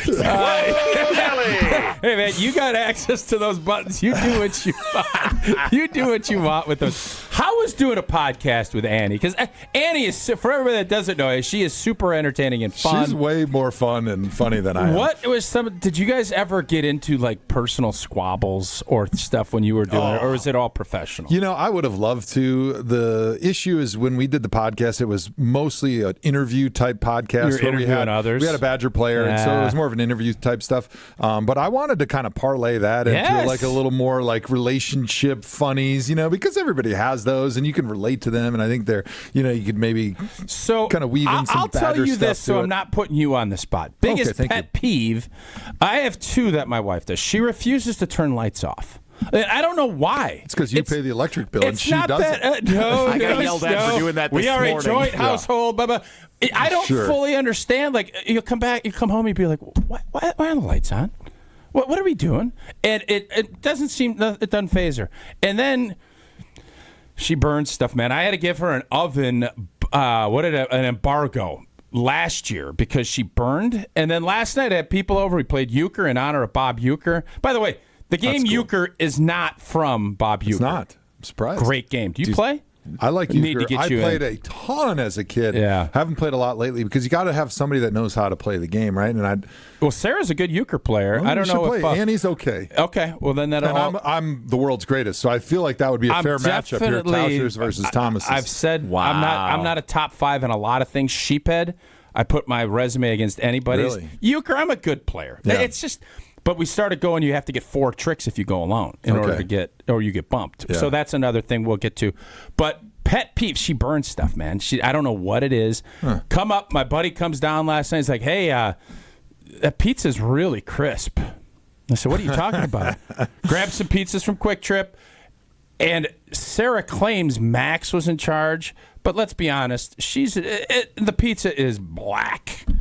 So those are my kind of the 2 pet peeves. What do we got from Annie? What are your pet peeves? It's great to put the kid in charge, but when you're the parent and your child is like 12, 13, 14 years old. I'm not going to lie to you. I don't know if Sarah's listening. As a supervisor, don't you think you're still in charge? No, you got to teach responsibility. No, I get that. But when it's as important as a Quick Trip pizza for your friends, you can't allow 100% independence. Trust but verify in this situation. I could not agree more. Right. And those are kind of but the lights is the biggest pet peeve. And trust me, if she's hosting her own show, I have a litany of pet peeves that irritate her. What say you? She always takes my toothpaste. Well, she just doesn't have her own toothpaste? She does, but mine is always perfectly placed on the counter. Like, you don't put it in the drawer. You leave it up on the... Yeah. So I'm like a maximum efficiency guy. I like to maximize everything. You guys got dual vanities. So we got two sinks. So for me, everything I need is perfectly laid out so I can just grab it. She likes a beautiful look. Like, that's important to her. Me, as you might expect, as you're looking at a guy wearing snow camo on a Friday here with no snow. Efficiency, the way it looks doesn't matter. She wants to put everything away every night, and so then the most convenient thing is to take my toothpaste, which is over there. But instead of putting it back like a child, she takes it and puts it somewhere I can't find it. So she puts it away in somewhere that's not even in your and then I can't find it. But she likes that it's out so she can use it, but then she doesn't like the look. You can understand why it's a pet peeve. I totally understand that.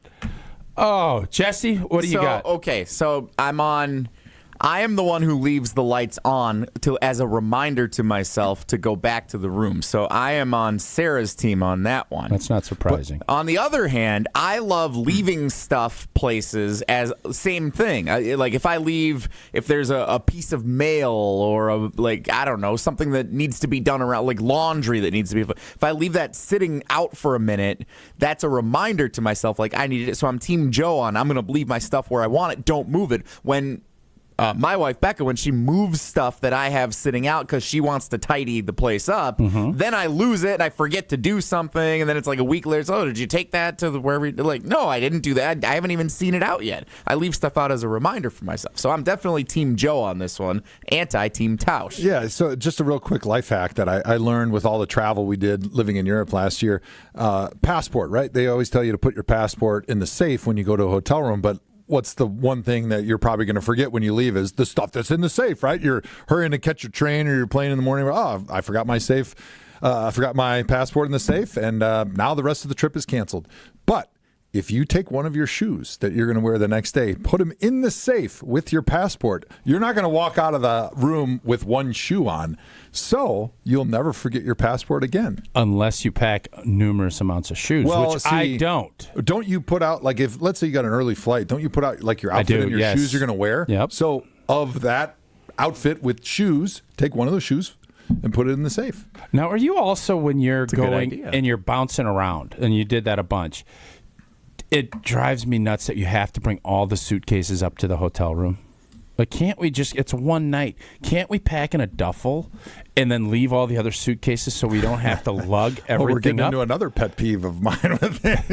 What I don't understand is if we're going to take a weekend trip, like we're going to the Super Bowl in a little while. That's what I heard. You're hosting. Hosting, that's right. I'll be hosting the Super Bowl. Mark, you're invited. Jesse, you're invited. Pending your qualifications. Sweet.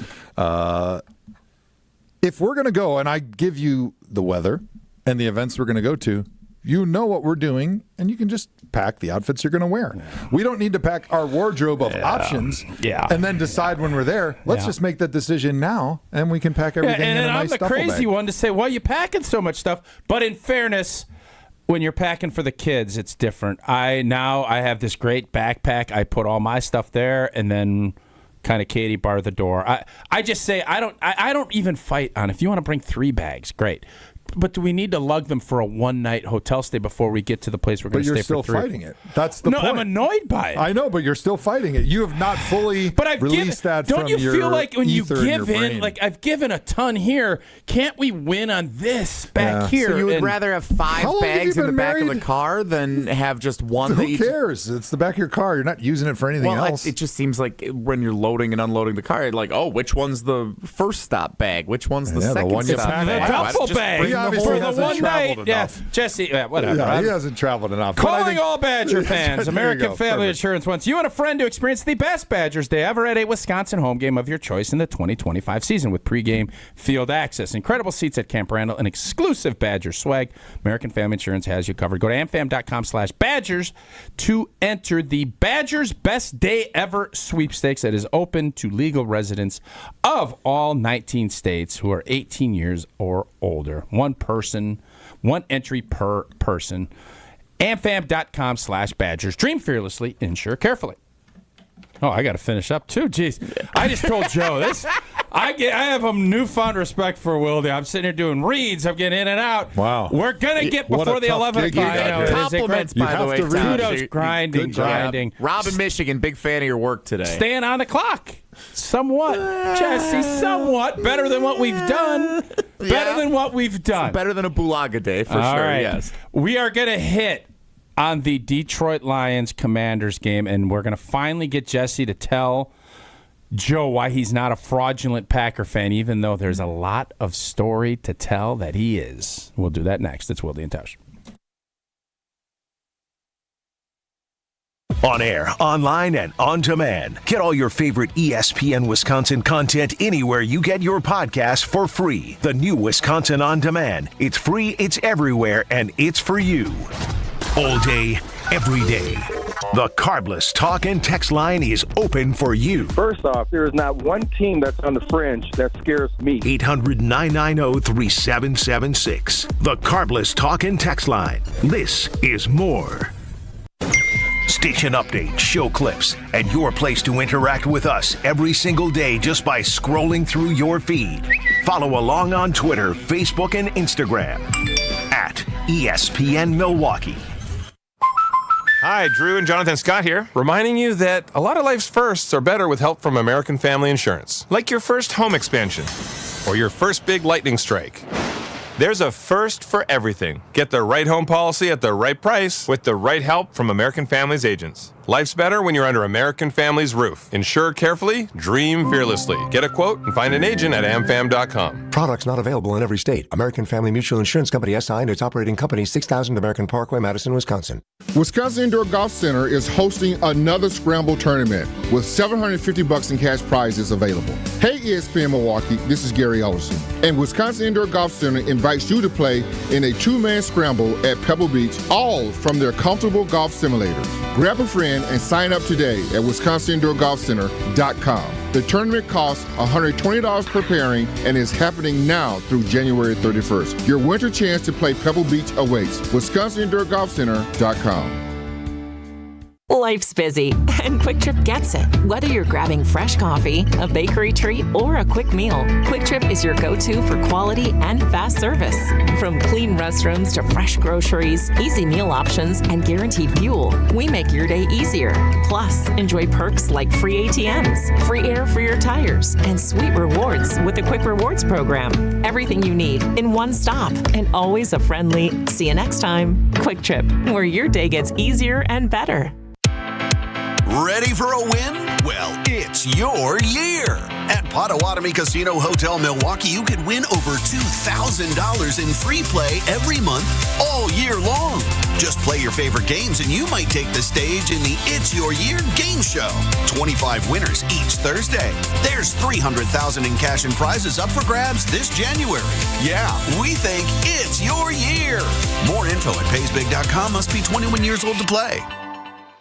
Hey, this is ESPN Milwaukee's Jen Latta. Guys, let's talk about something important. You. Taking care of your health and appearance isn't just about looking good. It's about feeling strong, confident, and ready to take on the world. At Quintessa Aesthetic Center, they make it easy. With experts in advanced skincare, body contouring, and anti-aging treatments, Quintessa is here to help you stay sharp and at your best. Trust me, when you look good, you feel even better. So why wait? Visit myquintessa.com and take the first step towards a more confident you.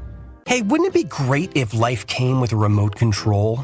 You know, you could hit pause when you needed to, or hit rewind. Like that time you knocked down that wasp's nest. Uh-oh. Or that time you forgot to roll up your windows in the car wash. Fantastic. Yeah, a remote control would have come in handy then. Well, life doesn't always give you time to change the outcome, but prediabetes does. With early diagnosis and a few healthy changes like managing your weight, getting active, stopping smoking, and eating healthier, you can stop prediabetes before it leads to type 2 diabetes. It's easy to learn your risk. Take the 1-minute test today at doihaveprediabetes.org. Life doesn't come with a remote control. So you're on your own with the wasps. You have the power to take control of prediabetes. Visit doihaveprediabetes.org today. That's doihaveprediabetes.org. Brought to you by the Ad Council and its Prediabetes Awareness Partners. This is Wilde and Tausch on 94.5 ESPN, sponsored by American Family Insurance. Insure carefully, dream fearlessly. Get a quote and find an agent at amfam.com.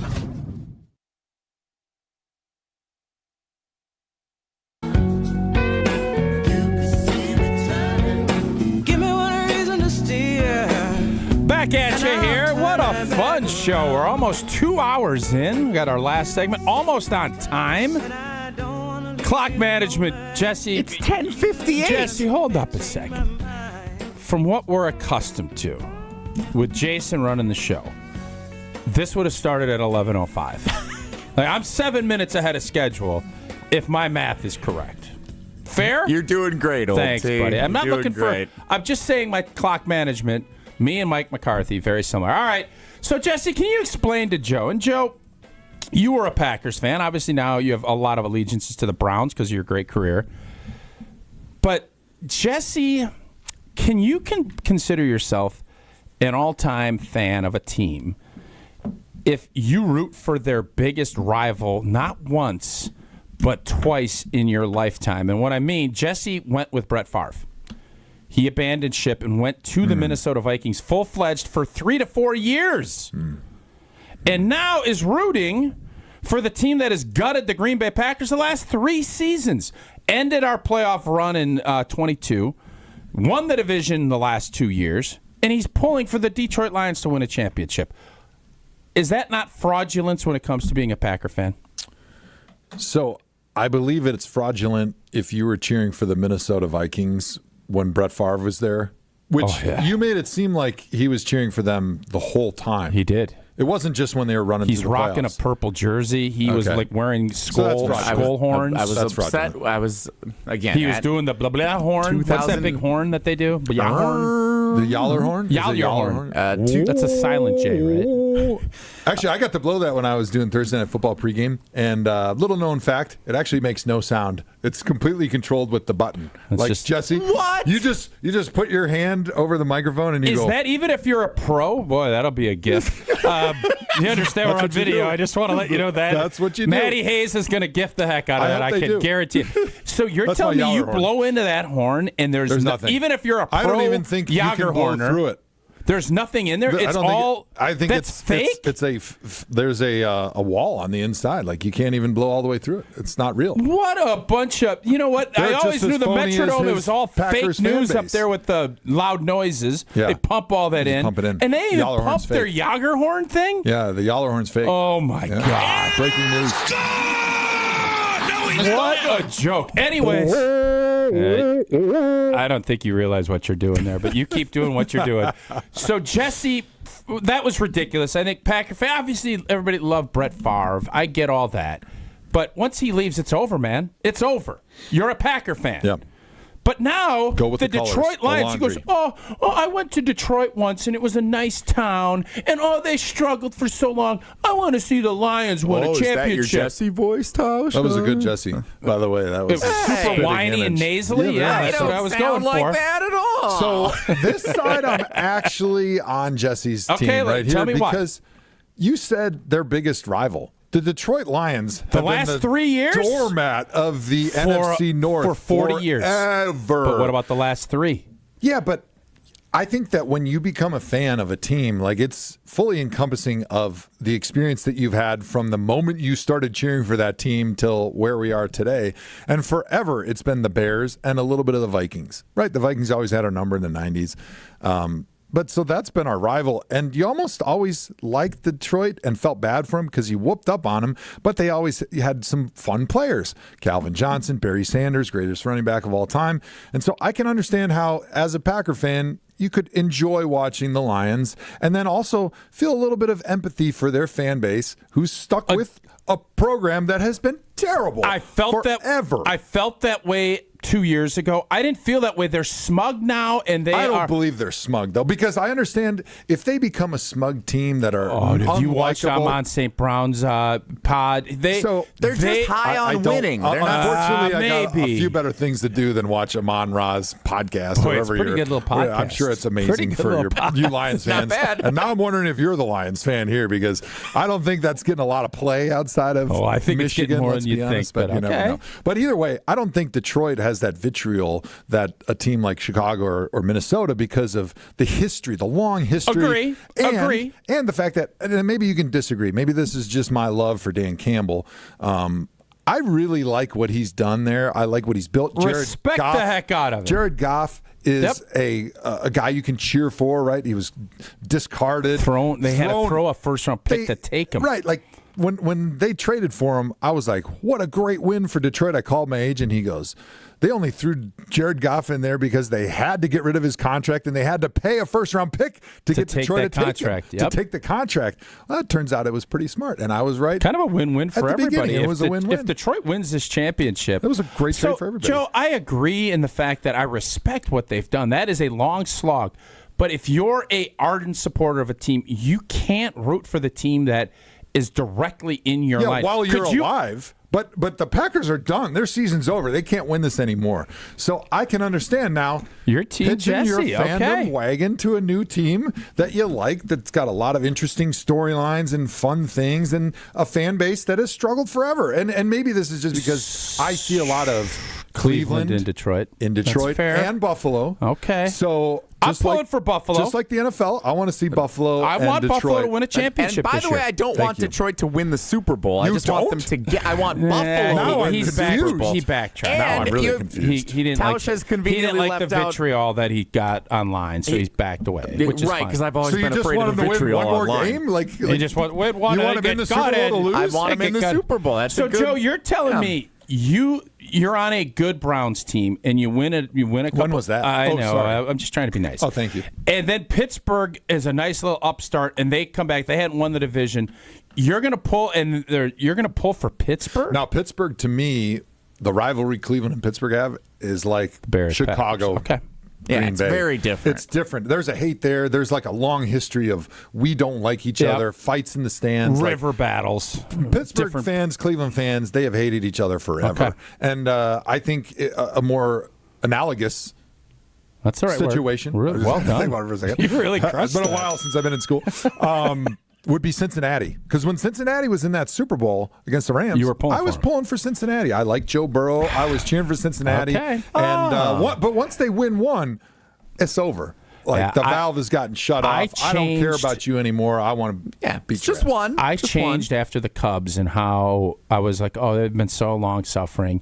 And now they're insufferable, and I don't want to see that for Detroit. You get high on your own success. It would be like the Pittsburgh Pirates going to the playoffs if you're a Brewers Paul fan. Skenes. Like, exactly. And you like your guy in the Pirates there. Like, they're the lovable losers who have been down in the doormat for so long. That's right. And now they have a chance to eclipse it and get up. And then Tausch has conveniently left out my strongest argument for this whole situation, which is the further the Lions go. Inconvenient truth. The further the Lions go, the more chance there is they're breaking up that band. Aaron Glenn and Ben Johnson, they're not going to come back and say we got unfinished business next year. Break it. Now that the Packers are out, let the Lions get to the Super Bowl, get them their one, get to say they were there more recently than the Vikings and Bears, which is hilarious. And then get them out. Yeah, Make we them just reset, fundamentally never get disagree. back. There's a lot of what Joe is saying resonates with me. But the fact that they have beaten us the last three, and they are our number one rival right now. They are. And it sounds crazy because they've stunk for so long. But they are the team that has won the division the last 2 years. They have a good core in place that they're going to be good. Their coach is fantastic. There's a lot of things. If you're a Lions fan, you're excited. Yeah, I know. I butchered the clock, even though I thought I had crushed it. Now, just wait a second. I want to make sure. Are we doing a 2-minute break after this? I want to make sure. That is correct. All right. Well, Joe is going to fill in, and he's no sleeper. But he is going to give us a read for Steinhafels. That's right, because this is the last weekend to save big during the winter sale at Steinhafels. Upgrade your home and your winter travel. Get a free Toomey backpack or tote when you spend $1,999, or get the Toomey Voyageur duffel when you spend $2,999 or more. And make your dream room more affordable when you use Steinhafel 18-month 0% financing. Shop in store and online at steinhafels.com. What a pro. Nothing sleepy about that, Reed. And he crushed it, and he Threw confetti up in the air like a champion. Well done, Joe. That was a Hall of Fame read by the Hall of Fame beef in Joe Thomas. We are going to talk Badgers. Yellow Jacket. This whole deal is the college football landscape, and I imagine Joe might be rooting for Ohio State now because they've been so long suffering too, like the Lions. When have they been long suffering? You just don't understand. I don't understand. We will understand in 2 minutes when we come back from break. Don't go anywhere. Another hour of Wilde and Tausch, presented by Pella Windows and Doors of Wisconsin, is coming up next on ESPN Wisconsin, the ESPN app, and Wisconsin On Demand.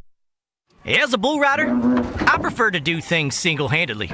That's why I love the UW Credit Union app. Doggy!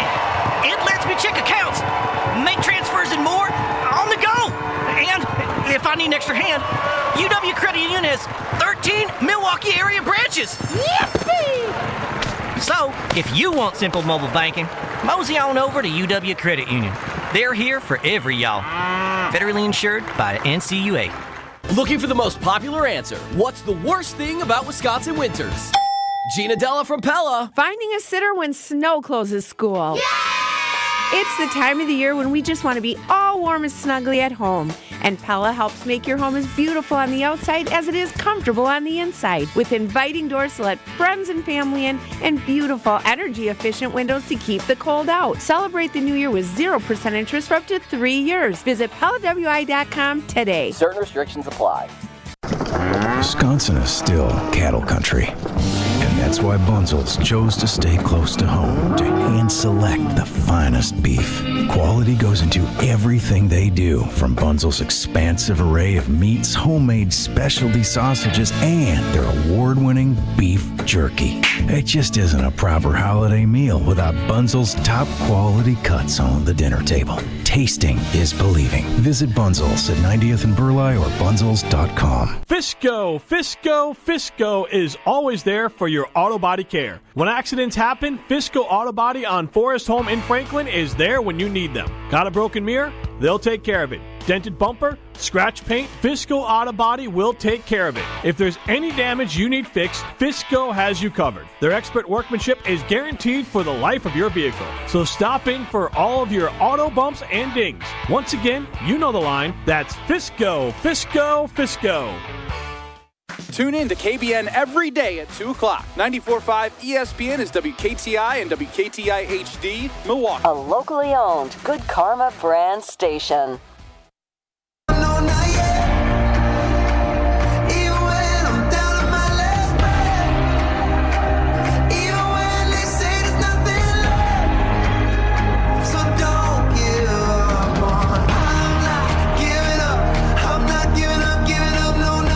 O'clock hour here on Wilde and Tausch. Did you take? I see on the text Joe gives you a music selection. Are we going to get that, or is it going to wait? Where are we at, Jesse? If a Pro Football Hall of Famer puts in a music request, I will honor it. All right. How about when a Packer Hall of Famer asks for a couple of movie clips? Are we going to get those? Probably not. Depends how he asks for it. I asked nicely for something yesterday. It depends if I Bob understand Uecker. in full what we're actually trying to do with the movie I'm convinced clips. now what Jesse does is like, I can't find that. I'm like, well, it's literally everywhere on the internet. Did we get some Bob Uecker Major League quotes from yesterday? Oh, we did a bunch. My favorite sports movie. I think the Major League favorite sports movie. So I had a good little banter with my brothers back on a text string yesterday about movie montage scenes where there's music playing, and obviously Major League when they go on that run and it didn't. Do we have that, Jesse? I haven't proofed That's it. shocking. I haven't proofed it. When did you want me to do that exactly? Do you know that when montage the owner in and 5 they're seconds says I told him 3 hours ago. Okay, but right, then when that's they're on pulling the little things off every win and they get to the point where great montage, right? Nothing is going to beat Rocky IV, though, as far as movie montage scenes that frickin' rules. I'm embarrassed to say I haven't seen the Rocky movies. All right, that's all for us. Jason, I grew up very how on sheltered. earth have you not watched any of the Rockies? I've seen very few movies. This is like a recurring conversation among family that was not growing up in my household. When we watched Mr. Rogers and then Packers, and that was like the extent of the TV watching that we did as a kid. Mr. Rogers and the Packers. Well, a lot of things are starting to make a lot of sense. All right. That's why he's so wholesome.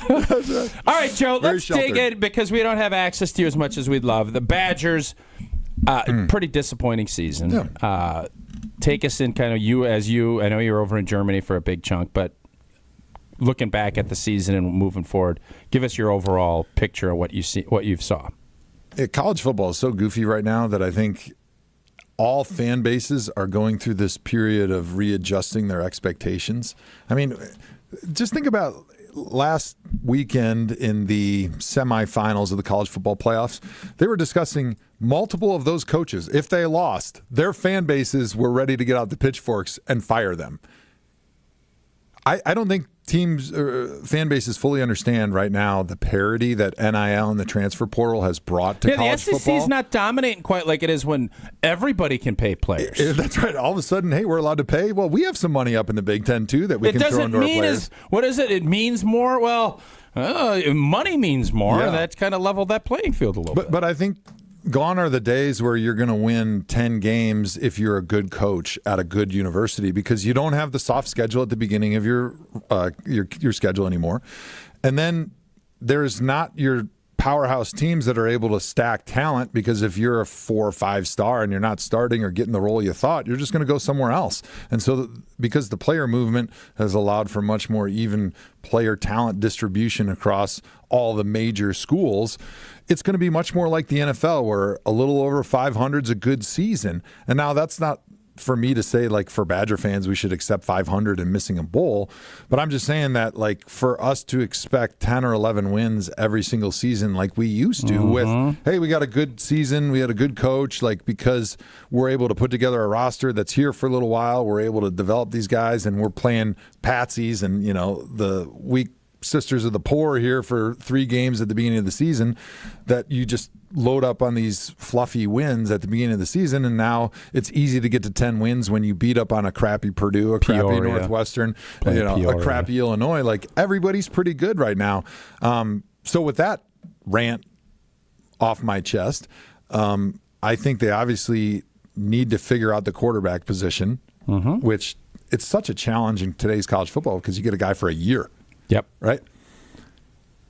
But I think they also do need to go back to a little bit more of the old school Wisconsin football where it's a little bit more of pro style, ground and pound, because that is the one player that we can get and develop is linemen. And so lean on those guys. We can get running backs. And I think that is what can take you from a 500 team and win a couple more games because of the style of play. And I think they have the right coach in place to be able to implement the tough discipline style that Alvey had, that Paul Christ had, that Coach Bielema had for all those years. I think that's something that you can implement. And I think Fickle wants to implement. And so why not lean into that style of offense if that's the style of player that you're trying to develop? So you're not going to be one of the alumni that tweets out as a tough Iowa game is unfolding that this thing is headed in a bad place. So that's the other problem is now that we have social media, everyone has an opportunity to get more likes and more followers when they say outrageous things in moments when they know the spotlight's going to be on them. And I'm not saying that you don't feel that way, but as a fan, if you don't have a voice, you say those things all the time because it makes you feel better. It's your stress relief to yell at the TV, to tell your brother how much your team stinks. You got to fire everybody. But when you have a big platform and a voice, you have a little more responsibility because the fan base is looking to you for direction on how they should feel about things. And it's easy to be like, blow it up, we're screwed, you know?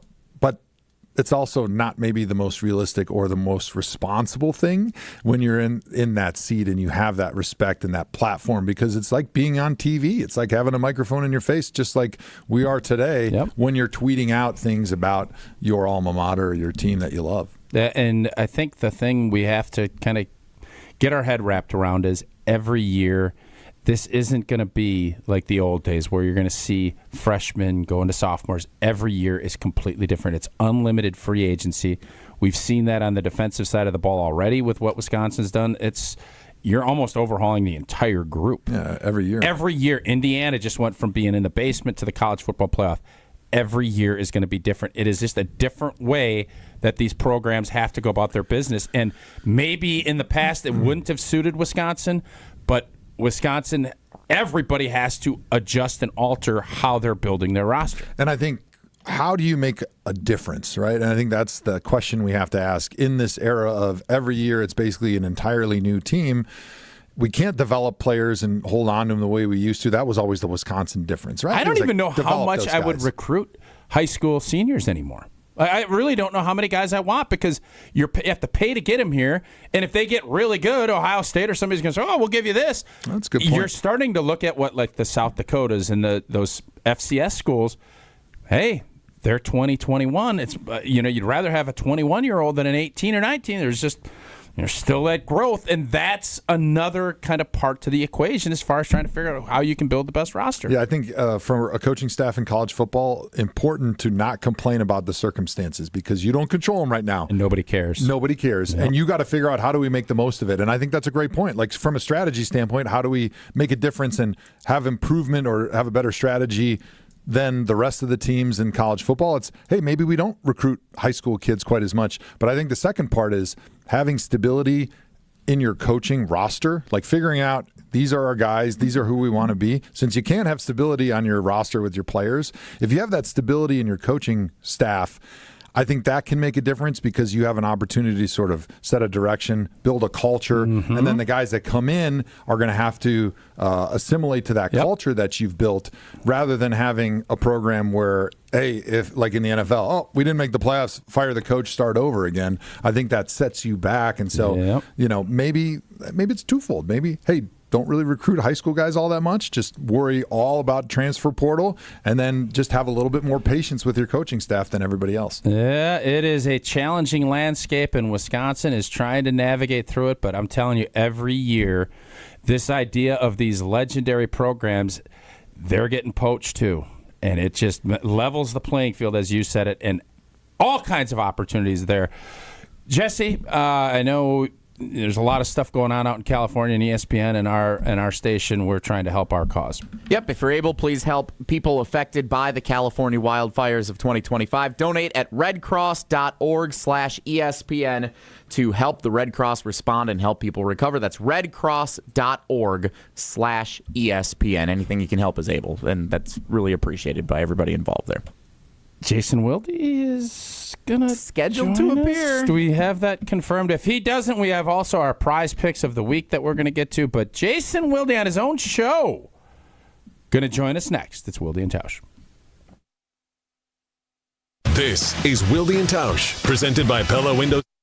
Wilde and Tausch is presented by Pella Windows and Doors of Wisconsin. Call Gina Della from Pella at 855-PELLA-WI or visit online at PellaWI.com/radio.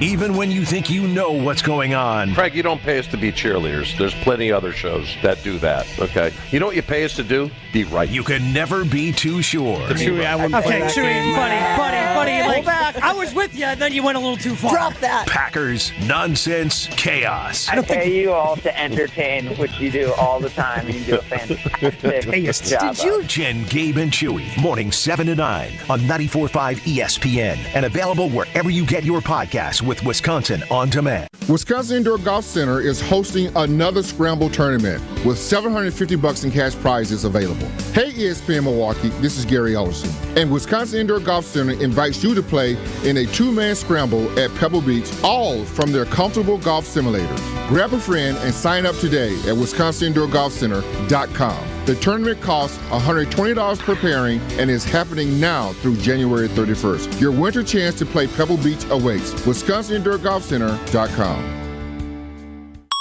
An ESPN Radio Extra Point with Freddie Coleman. Jalen Hurts, that's the guy that has the most to lose this weekend, whether they win or lose, because those questions will be about Jalen Hurts. If you win the same way versus the Rams, you had nothing to do with it, then a lot of people are going to say, now why did they pay you all that money for? When they need you to be a lot better. He wasn't even average last Sunday against the Green Bay Packers. Saquon Barkley did his thing, and the defense was literally a lights-out defense, a knock-people-out defense. Philadelphia kept knocking people out of that game on the offensive side of the football for the Green Bay Packers, so Jalen Hurts was able to get away with that. You only get one of those games in the playoffs. He's faced a bunch of tough bras on the other side this weekend. when it comes to the Rams, the way they play defense, the Rams, the way they run the football. And, oh, by the way, that quarterback and that coach, they have something that Jalen Hurts does not have on his left finger, and that's a championship ring. True story. They've been in these situations before. So Jalen Hurts can ill afford to play like a Pop Warner quarterback.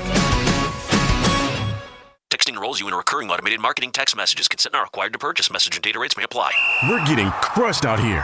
What's going on with you, Nick? You used to be the unstoppable king of flag football. I'm feeling my age. At 40, I feel like I can't keep up anymore. Is it lower testosterone? Lower T? Yeah. When you turn 40, you have less testosterone. It's harder to stay lean and get the same results you used to get. That's why I take Nugenix Total T. I know Nugenix. It really gives you an edge. No question. At work, the gym, the bedroom, Nugenix turned back the clocks. Now I've got the same energy that I did in my 20s. I want to try Nugenix. All right, time out. Guys, go text Nugenix and get yourselves a complimentary bottle to try. Text SPIRAL to 42424 right now for your complimentary bottle of Nugenix Total T. It's the #1 selling testosterone-boosting brand at GNC and Walmart. Do it now, and they'll also send you a bottle of Nugenix Thermo X, their newest, most powerful fat burner ever, absolutely free. Text SPIRAL to 42424. That's SPIRAL to 42424. These statements have not been evaluated by the FDA. This product is not intended to diagnose, treat, cure, or prevent any disease.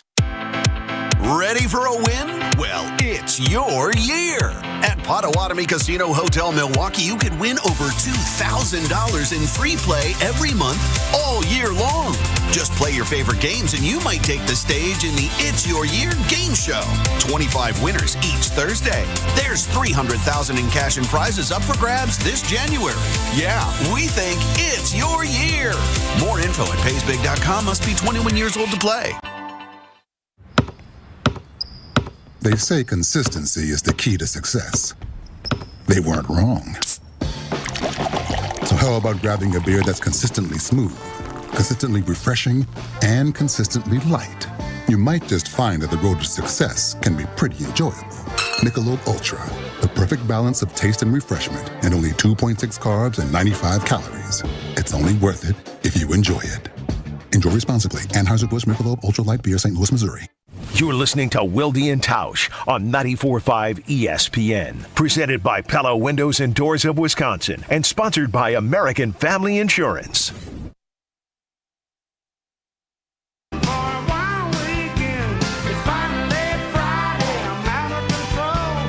Get the working blues and let the good times roll.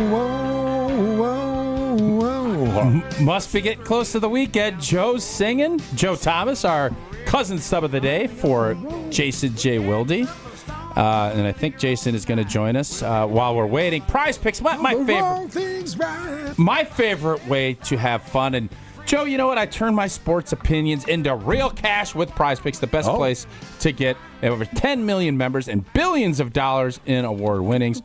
Up to 1,000 times your money on Prize Picks. They offer MasterCard for quick and easy deposits into your account this sports season. The best way, again, to win real money. You think Lamar Jackson's going to have a big game? See what his projections are. Derrick Henry, less or more, 96.5 rushing yards. I'm going to go less. I think it's going to be a Lamar Jackson run game. Again, turn those sports opinions into real cash. And download the app. Use code WI. You get $50 instantly after you play your first $5 lineup. Again, download the app, Prize Picks app. Use code WI. $50 instantly after you play your first $5 lineup. Prize Picks. Run your game. Well, I don't know if Jason is there. Jesse's back there jostling around on the phone, so we will see. But, Joe, Commanders-Lions game, we talked a little bit about the fandomness of it. You had a little rest. How do you what do you think there? Do you think Detroit's just too good on offense, even with all the injuries on defense, they'll be able to overcome and slow down Jaden Daniels? Yeah, I think there's a it factor right now about the Lions season that they just believe in themselves. They just believe that this is their year, and they're hitting their stride at the right time. I think the victory against Minnesota at the end of the season was just such a confidence builder for that team that, you know, we went through our adversity already, but it just made us stronger. And I think when you have that mentality in the playoffs, that means a lot for your ability to prepare the way you would like you're going to go win a championship. And then even in the game when you reach some adversity, there's a feeling on that sideline that, hey, it doesn't matter what's happened. We know we got the dogs to be able to go out and do it and to make this touchdown run here to get whatever we need to be able to score. And I think that feel is something that is hard to quantify, but the Detroit Lions definitely have it right now, and it'll be really tough for the Commanders to be able to overcome that momentum that Detroit has built. Well, there you have it. It'd be hard pressed. It'd be a big upset. I don't know what the line is on that game, but I know that Jason Wilde, he loves this show. He does such a great job on all of our platforms. He's got his own digital show with Alex Strofe. He writes for 15 different papers. He's the father of the year. He's the husband of the year. Nothing is annoying about him. And he joins us now. Jason, how are you this morning? Well, I'm getting divorced, so it's been a rough day. Okay. Not sure how to transition out of that. Okay, good stuff. Paula hates that I take days off and then I work anyway. So she's driving, and I'm talking to you two. By the way, great to be replaced for a day by a fellow Hall of Famer. Right? The Pro Football Hall of Famer, Greendale Martin Luther Hall of Honor, same thing, basically. So, Joe, thanks for taking my spot, and thanks for having me. So he's 40,000 leagues under the sea, reporting live from the bottom of the Atlantic Ocean. Thanks for calling in today. We appreciate that. So, Jason, Joe and I were just kind of talking about our pet peeves of our wives. Since Paul is there and you guys seems to be battling anyways, what is her biggest pet peeve of you? Oh, that's a pretty long list. I'm not just sure. Give us one. We're actually on the clock and really managing the clock well today, so just give us one. I'm sorry, my watch must be off. 11:29 is what I have. I think the work thing is a big one, and knowing me, I'm big J journalism, so it's really important to me to do my job, and so I've got some stories to write during the drive. Yeah. Obviously about Jeff Hafley interviewing today with the Jets and change with their defensive line coach after we were told that, hey, no, the defensive line's doing great. They've had to rush different ways, but no, they're doing great. Okay, then why'd you fire Jason Repovich would be my question. So, that's a good question. So I got a lot of work to do today, but I wanted to make sure that I irritated her by joining my show. All right, well, we love that. We love that you're irritating your wife. I'm sure you're going to stop at Quick Trips on the way and get a bunch of those great Quick Trip treats and coffee and everything else. But Joe and I were discussing this. Game breakers, game changers that the Green Bay Packers have. Who are your game breakers or your game changers that are on this roster as we sit here today? Well, I think the two guys that they signed in free agency clearly are at the top of the list, Josh Jacobs, Xavier McKinney. Now, I do think that one of Jeff Hafley's challenges for next year will be to figure out ways to get Xavier McKinney even more involved defensively. I think when he has Evan Williams, I think he feels like he has more flexibility with Xavier, and so I think you'll see X do some more things that he maybe didn't do in year one, because as we saw after he picked off, 7 passes in the first 8 or 9 games, that teams avoided him. And while there's value in that, you'd like to see him be able to be more of a playmaker because he's got it in him. Josh Jacobs, obviously, on the other side, we all agree on that. I think Tucker Kraft is almost there. I think there were some games where, as much as we all love Tucker Kraft on this show, he wasn't quite as productive to be put in that category. I feel the same way about Christian Watson. It's got to be more consistent. And I know some of it was, he had a game where he didn't even get a target because Malik Willis started. But there were some games when Jordan Love was under center or in the shotgun, and he didn't see the ball very much either. So I think those are kind of the 4 that spring to mind. I think if you look at what in limited snaps and then with his increased snaps, what Edger and Cooper did, I think he will be a field tilter or a game changer next year because he was that a lot of times during the course of the season intermittently. So, Willie, we were talking earlier on our show here, Mark and I's show here, that Thomas if you want to win a Super Bowl, TNT, yes, TNT. It's dynamite. Yeah, that's got a little something. That's pretty good. All right. We were talking earlier on TNT that if you want to win a Super Bowl, there's 4 game-changing positions that you really got to have great players at: quarterback, pass catcher, pass rusher, and then cornerback. And the first 2 guys on the list that everybody agrees are game changers, some of the best at their position in the league, Josh Jacobs, Xavier McKinney, are running back and free safety, which are 2 of the least valuable positions on a football field. That's Joe Shane, yeah. They're unbiased, they're the positions that get paid the least because they feel like, generally speaking, unless your name is Troy Polamalu or Barry Sanders, you don't single-handedly have an ability to take over a game where the other side of the football has to game plan to take you out, and that will be their highest priority. And so for the Packers, if their 2 best players, their 2 game changers are at safety and running back, what do they need to do this offseason, or how do they need to change their philosophy to be able to figure out how we get game changers, guys that the other team has to game plan around at those 4 most important positions? That is a great question. It's amazing how good. I mean, you're just one of those annoying people that is good at absolutely everything. Yeah. So you haven't seen me golf.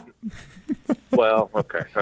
Fair. But Tausch, he's going to break 200 at Lock Bell, I can tell you that. Joe's breaking 200. I would have bet I don't have $1 million, but if I did, I would have bet that was coming out of your mouth. Well, if you sold more hangers, you probably would. Oh, yeah. I've got another bat. Looking for hangers. Oh, snap. He's going to get some more hangers.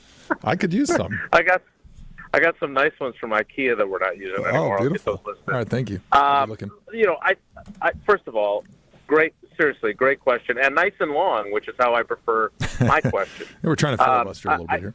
I think what's interesting is when you say that, and we look at the impact those 2 guys had on this team. Your is well taken, but at the same time, like, they won a game where Josh Jacobs basically was the offense, right? I mean, they beat Indianapolis, who I know was not a great team, but everybody in the building knew that he was getting the football because they did not trust a backup quarterback and Malik Willis, who had been there for like 2.5 weeks, to be able to run the offense, and they still won. So he certainly flew in the face of that, and I would say Saquon Barkley, who Joe Shane, the GM of the Giants, agrees with you. Neither Xavier McKinney nor Saquon Barkley are game changers.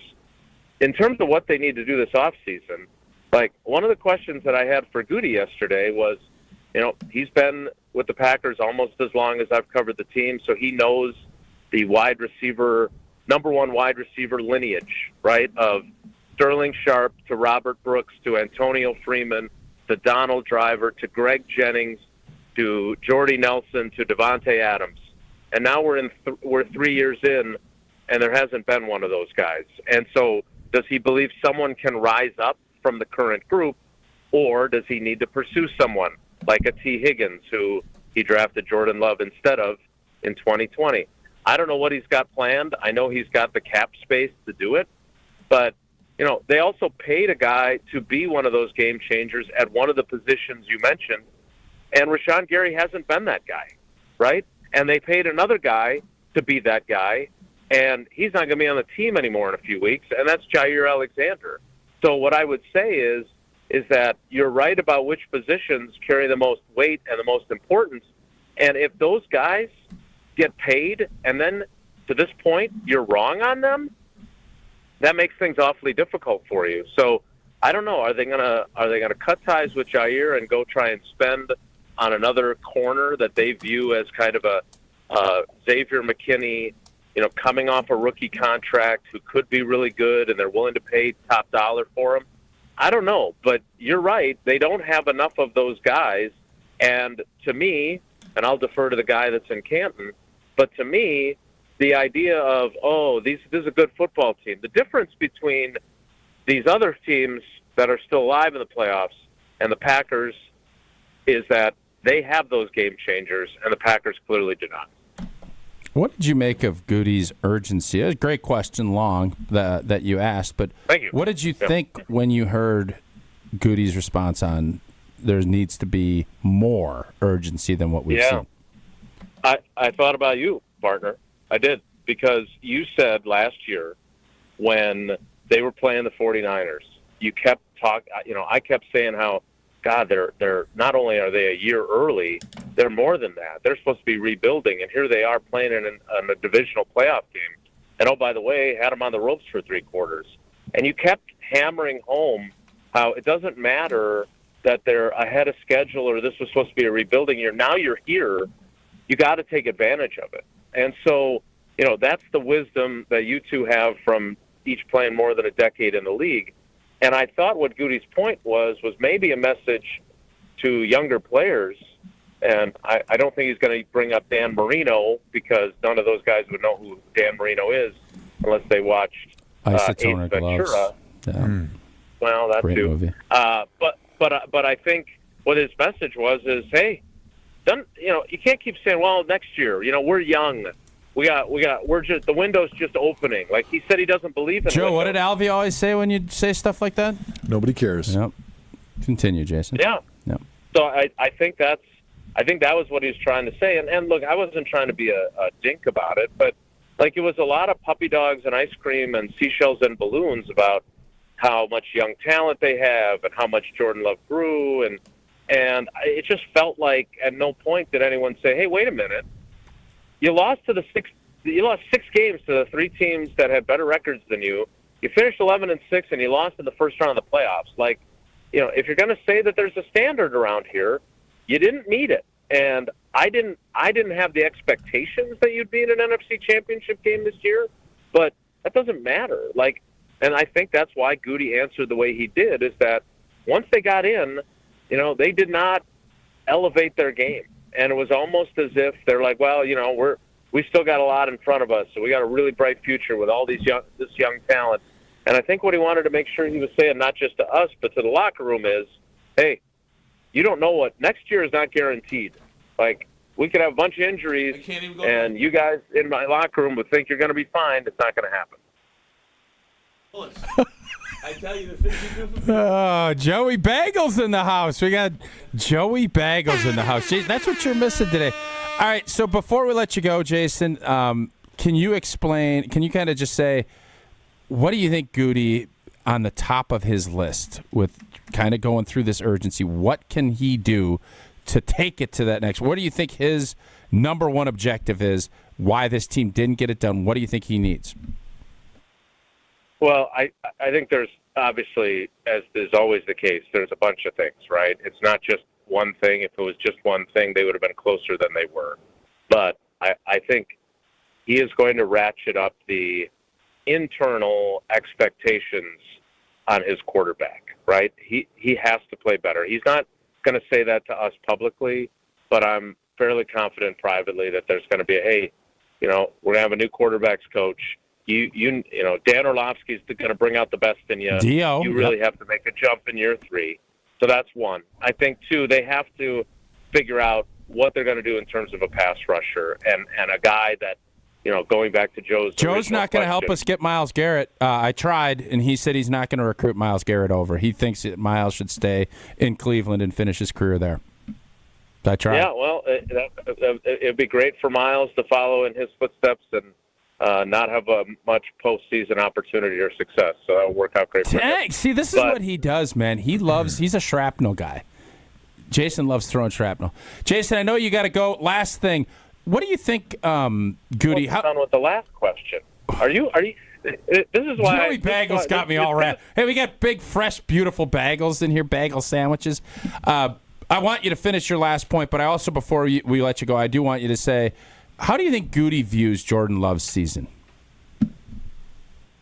I think he views it as he didn't make the jump that he expected and wanted him to. And he's, again, not going to say that to us. And he pointed out the injuries and what have you. But, again, he's part of that urgency. And he talked a lot about how much it was almost like he was trying to dial back what LaFleur had said about, hey, don't necessarily, try to make him change his leadership style. He said, I think he manages our locker room great, but he's part of that urgency. And so there's that expectation. And just to finish my prior thought, I think not only is it Love and not only is it pass rusher, but do they believe that they have enough pieces with Carrington Valentine, who could become the latest in the Mark Tauscher 7th-round pick, Donald Driver, pantheon of great 7th-round picks? Do they think that Keyshawn Nixon is a CB1 like Keyshawn Nixon thinks Keyshawn Nixon is? Those are all questions that he has to determine, but he has the financial wherewithal to go out and get help at literally any position on the roster. So if he sees an opportunity, and especially one where even for premium dollars he can get a really good player, I think he's going to do it. And I don't know if that's Max Crosby. From what I'm reading on the internet, they're going to get Max Crosby, Myles Garrett, Devontae Adams, and T. Higgins, which would be a hell of a free agent class. Be a good crew. Yeah, that'll help. There's some game changers, if you will. Jason, have a great trip. I don't know what you're up to. You got a long weekend.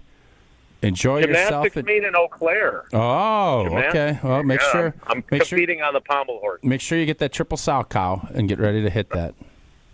I will. Someday I'm going to have those bagels that Joe always brings. I'm very jealous. They smell. We don't have a store in Green Bay just yet. They smell phenomenal. Someday. Well, I do go to the Mission Barbecue regularly. Well, thank you All for right, your service. Enjoy your Gotham Bagels cousin sub of the day, and I'll catch up with you guys next week. All right, buddy. Have a great weekend. Jason Wilde joining his own show. I don't even know. I was on the clock, and then we get Wilde, and we got these long answers, and I think we have 2 segments left, so we got to go. And we don't have any more reads, so let's get to break. We'll be back. You're great at this. In which part? All of it. What do you mean? You're running a tight ship and a great ship. All right, we'll doing. get that tight ship back here. Wilde and Tausch. We'll be back in a bit. This is Wilde and This is Wilde and Tausch on 94.5 ESPN, sponsored by American Family Insurance. Insure carefully, dream fearlessly. Get a quote and find an agent at amfam.com. On air, online, and on demand. Get all your favorite ESPN Wisconsin content anywhere you get your podcasts for free. The new Wisconsin On Demand. It's free, it's everywhere, and it's for you. You wake up feeling like you just boxed 12 rounds. Some wake up sweating with sore jaws, headaches, and a lot of our patients complain of brain fog. I'm Dr. Madan Kandula, and these signs, often joined with snoring, are sleep apnea symptoms. And if this sounds like you may have been in a struggle last night between you and this serious disorder. Many people aren't willing to fight back. But the fact is, you can't go through these nightly struggles without ramifications that each night chip away at your life's expiration date. I get it. You don't want to wear a CPAP mask. You may find out you don't need one. We have every effective sleep apnea solution available. And believe me, the mask is the last resort. It's time to take action to stop your sleep struggle. Go to adventknows.com to schedule your appointment, because Advent knows when you breathe well, you live better. Results may vary. Most insurance accepted. Hey, this is Brad Nortman, here to tell you about my friends at Bank 5-9. Everywhere I go throughout the area, I see Bank 5-9, and it's no wonder why. Not only do they have 14 branch locations, but their employees spend nearly 9,000 hours each year volunteering in the communities that they serve. That's on top of the financial support that they provide to several hundred nonprofits right here in southeastern Wisconsin. If you're looking for a true local community bank, check them out today at bank59.com. Member FDIC. True Chicago-style pizza is thin, crispy, and cut into squares. And thanks to Connie's Frozen Pizza, you can enjoy a true slice of the city. You'll enjoy it so much you won't even mind where it comes from. Connie's Frozen Pizzas are made from the same cornmeal crust Connie's has been serving for over 60 years. They're perfectly cheesy, perfectly saucy, and they're exactly what you crave. Get to know the true Chicago style with Connie's Frozen Pizza. Born in Chicago, loved by cheeseheads. Available in a freezer aisle near you. James Imaging Systems. Local support, local accountability, local business technology representatives. Listen to Matheson Manufacturing President Al Leidinger. She still checks in to see how things are going and if we need anything. So I really do appreciate that from a customer service standpoint. Michael Quizan, IT Systems Administrator at Great Midwest Bank, discovered the benefits of working with the local team at James. Our cost from supplies perspective went down. I mean, we're talking about thousands in a year. So we saved a lot of money by bringing James Imaging on. James Imaging Systems client Luther Gray, Director of Ticket Operations and Group Sales with the Milwaukee Symphony Orchestra, on dealing with James. They are making sure you get the full value in life of every product that you have with them. Local support, local accountability, local people. Get it all with James Imaging Systems, your local business technology partner. Call 262-781-7700 or visit jamesimaging.com. Join the roar of 18,000 Bucks fans at Fiserv Forum and be a part of the slam dunks, game-changing plays, and electrifying victories live.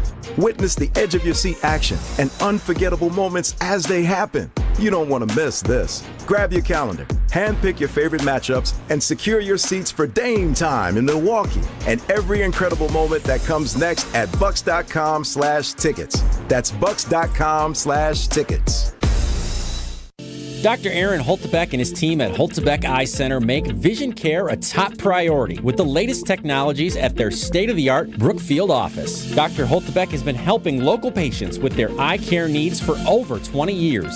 And now, Holtebeck Eye Center is excited to add Dr. Nausheen Abbas to their team. Dr. Abbas is an ophthalmologist and cornea specialist that is now available to see patients. Located in Brookfield near the corner of Calhoun and Capitol, learn more about their services at holtebeck.com. This is Wilde and Tausch on 94.5 ESPN, sponsored by American Family Insurance. Insure carefully, dream fearlessly. Get a quote and find an agent at amfam.com.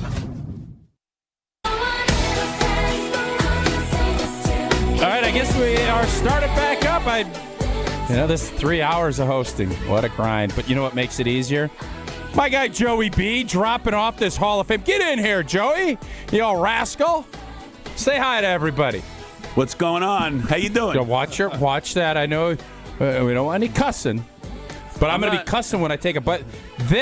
Tell us a little piece about what we have and you brought in for our whole team here at ESPN Madison. So Joe Thomas brought his Hall of Fame beef from his farm. We made chorizo. Is it weird that he wanted to be called? Pork. That was his nickname today, his Hall of Fame beef. Hall of Fame nothing beef. even about the actual sandwich. Well, we took the Hall of Fame beef and we mixed it together with some chorizo seasoning, and we made chorizo, and we made like a taco on a bagel, which is called the luchador, which is the fighter. And Joe has his camo on, so it's all relevant right now.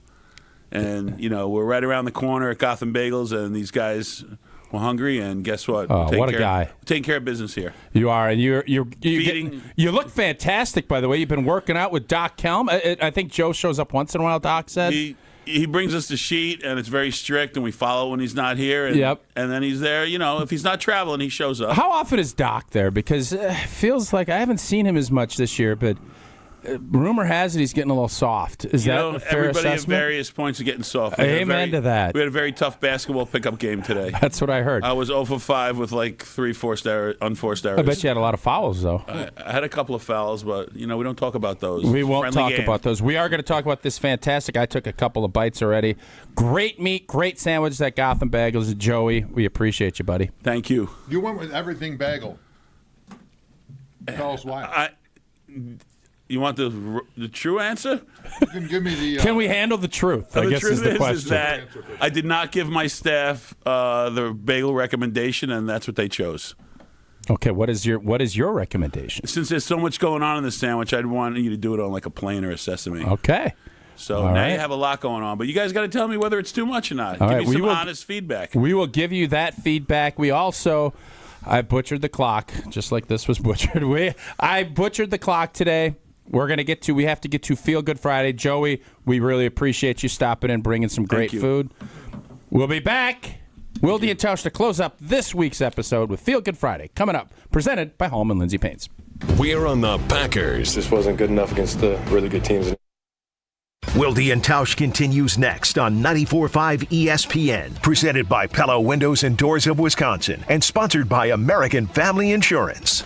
the best source for every piece of NFL news you need to know. That's the idea of a deal. Each side gets wins, right? They have Jordan Love under contract for the next 5 years. ESPN NFL insider Adam Schefter is on Jen, Gabe, and Chewy every Wednesday morning at 7:30. Sponsored by Island Resort and Casino. I think Packers fans would sign up for 12-5 today, and maybe they will be. Right here on 94.5 ESPN, and also streaming live on the Wisconsin On Demand app and at ESPN Milwaukee on YouTube. Your current car, soon to be your old car. A new car? Better start looking. But you've got this. Just like Associated Bank's got you with free credit score and score monitoring on most new consumer checking accounts. Because when you know you need to make a big purchase, knowing your credit score puts you in the driver's seat. You've got this with free credit monitor from Associated Bank. See associatedbank.com/checking or ask a banker for details. Member FDIC. Ready to tackle your home improvement project this winter? Exterior Pros and Baths is here to help you score big with quality home exterior and shower upgrades. As a 5-time President's Club Award winner, Exterior Pros is not playing around. With flexible financing, it's never been easier to invest in your home without breaking the bank. Get started today and save $2,000. Visit extpros.com or call 262-800-4274. That's 262-800-4274. Trust the pros and kick off your home transformation today. Life's better with American Family Insurance. Because whether it's a family road trip in your dream car or hosting a family reunion in your dream home, we help you feel protected so you can enjoy those dreams with peace of mind. Save up to 23% when you bundle home and auto. American Family Insurance.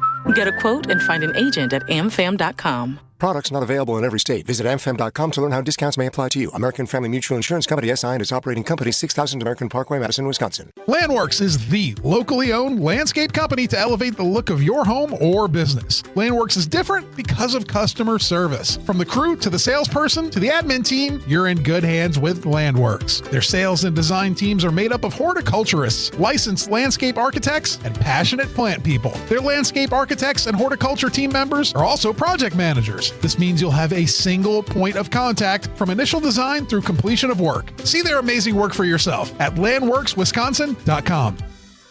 Look what I found. What is it? It's a list of the traditional and modern anniversary gifts for each year of marriage. Sarah and I use a different list. But go ahead and tell us about yours. The traditional gift for your first anniversary is paper, but the modern gift is a clock. Well, our list says the first anniversary is always diamond jewelry. What's your list called? The People's Choice. The traditional gift for your 6th anniversary is iron, but the modern gift is wood. What a coincidence. For the 6th anniversary, our list says diamonds again. What do you have for the 10th anniversary, Rick? Traditional is aluminum, modern is diamond jewelry. Well, there you go. Our lists agree. What have you got for the 7th anniversary? Copper and a desk set. Nope. Diamonds again. I'm beginning to see the wisdom of the People's Choice list. It's good to have you on board. Can I ask you something? Sure. Did you make up that People's Choice list, or is it real? Well, we're people, aren't we? Find the Kesslers nearest you at KesslersDiamonds.com. This message is sponsored by WisCaregiver.com. Now is the time to start a meaningful career as a caregiver. Make a real difference in people's lives. WisCaregiver.com gives you 2 great options for free. Train for the in-demand caregiver workforce as a CDCP, Certified Direct Care Professional, or become a CNA, Certified Nurse Aide. All training is free. Plus, you can earn a $500 bonus. Learn more. Visit WisCaregiver.com. You're listening to Wilde and Tausch on 94.5 ESPN. Missed any of the show? Find us on Wisconsin On Demand wherever you get your podcasts. It's free, it's everywhere, and it's for you.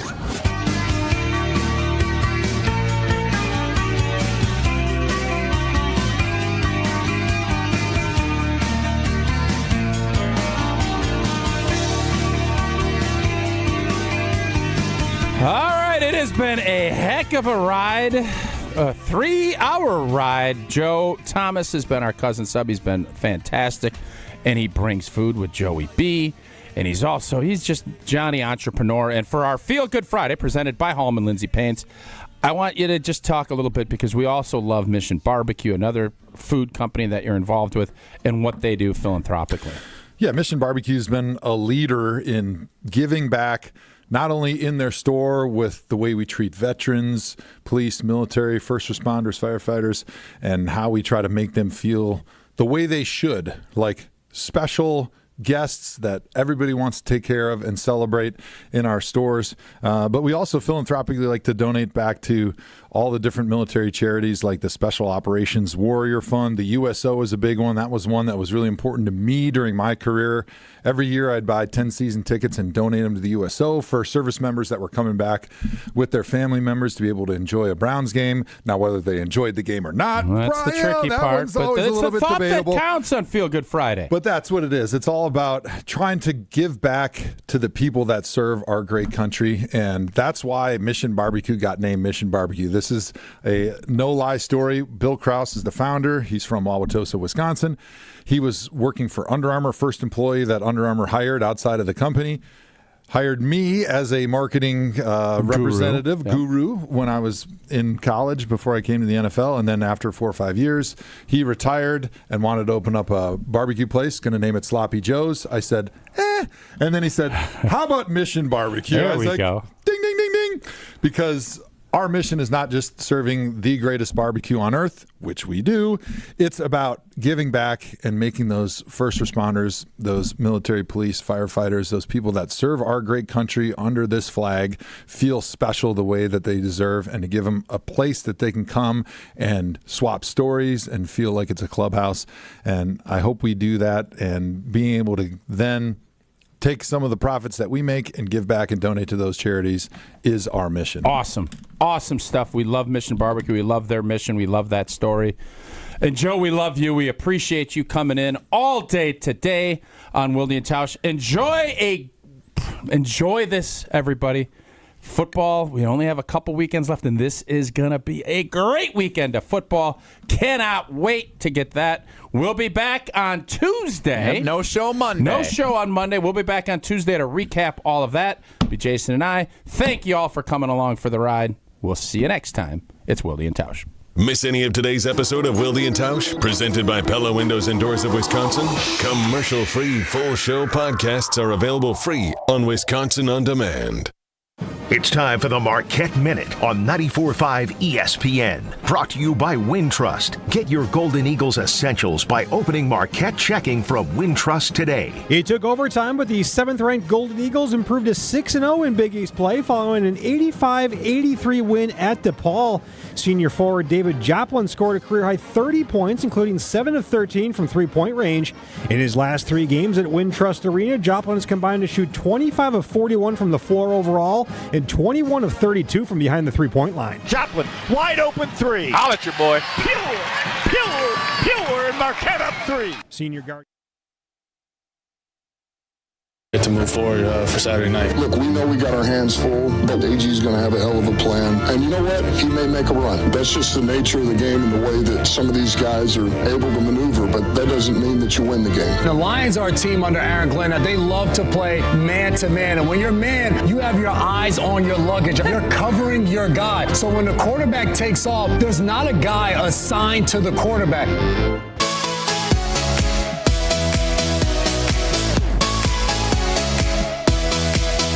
With Myron Metcalf, I'm Gabe Neitzel. It's ESPN Radio, ESPN app, Sirius XM Channel 80, ESPN Radio presented by Progressive Insurance. Myron, you look over in the AFC at the quarterbacks that remain, and even one that didn't even make the playoffs in Joe Burrow. I mean, that is a conference stacked with quarterback talents.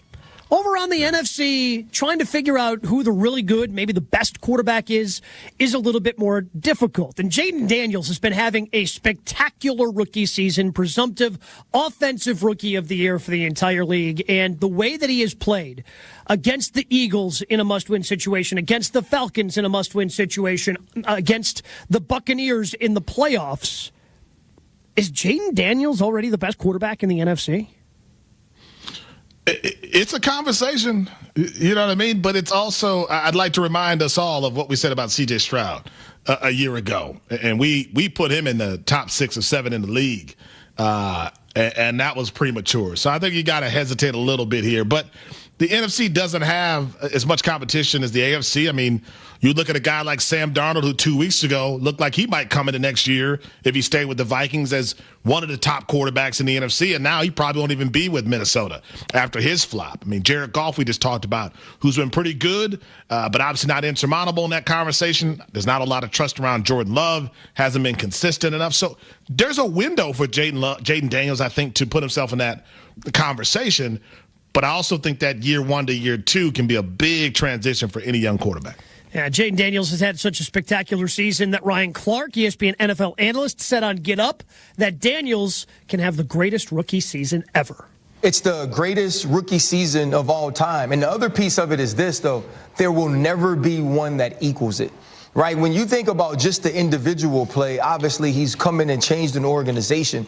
But I said this about the 3 of the teams left in the NFC playoffs. The Eagles, the Detroit Lions, and the Commanders, they all make you defend 10 yards for 4 plays. Yeah. The Detroit Lions, because of their physicality, creativity, skilled players, and who they have as an offensive coordinator, the tush push allows the Philadelphia Eagles to feel like they can get any 4th and 1. There's only one reason and one reason only the Commanders continue to go, because of their quarterback, because of his poise, because of his composure. And if he finds a way to beat the Detroit Lions in a game, if I'm being honest, that should not be close. Right. He is 100% the greatest rookie to ever play in this league. Doesn't even have to get to a Super Bowl, just has to get to the NFC Championship game, and it's the greatest rookie season ever, according to Ryan Clark.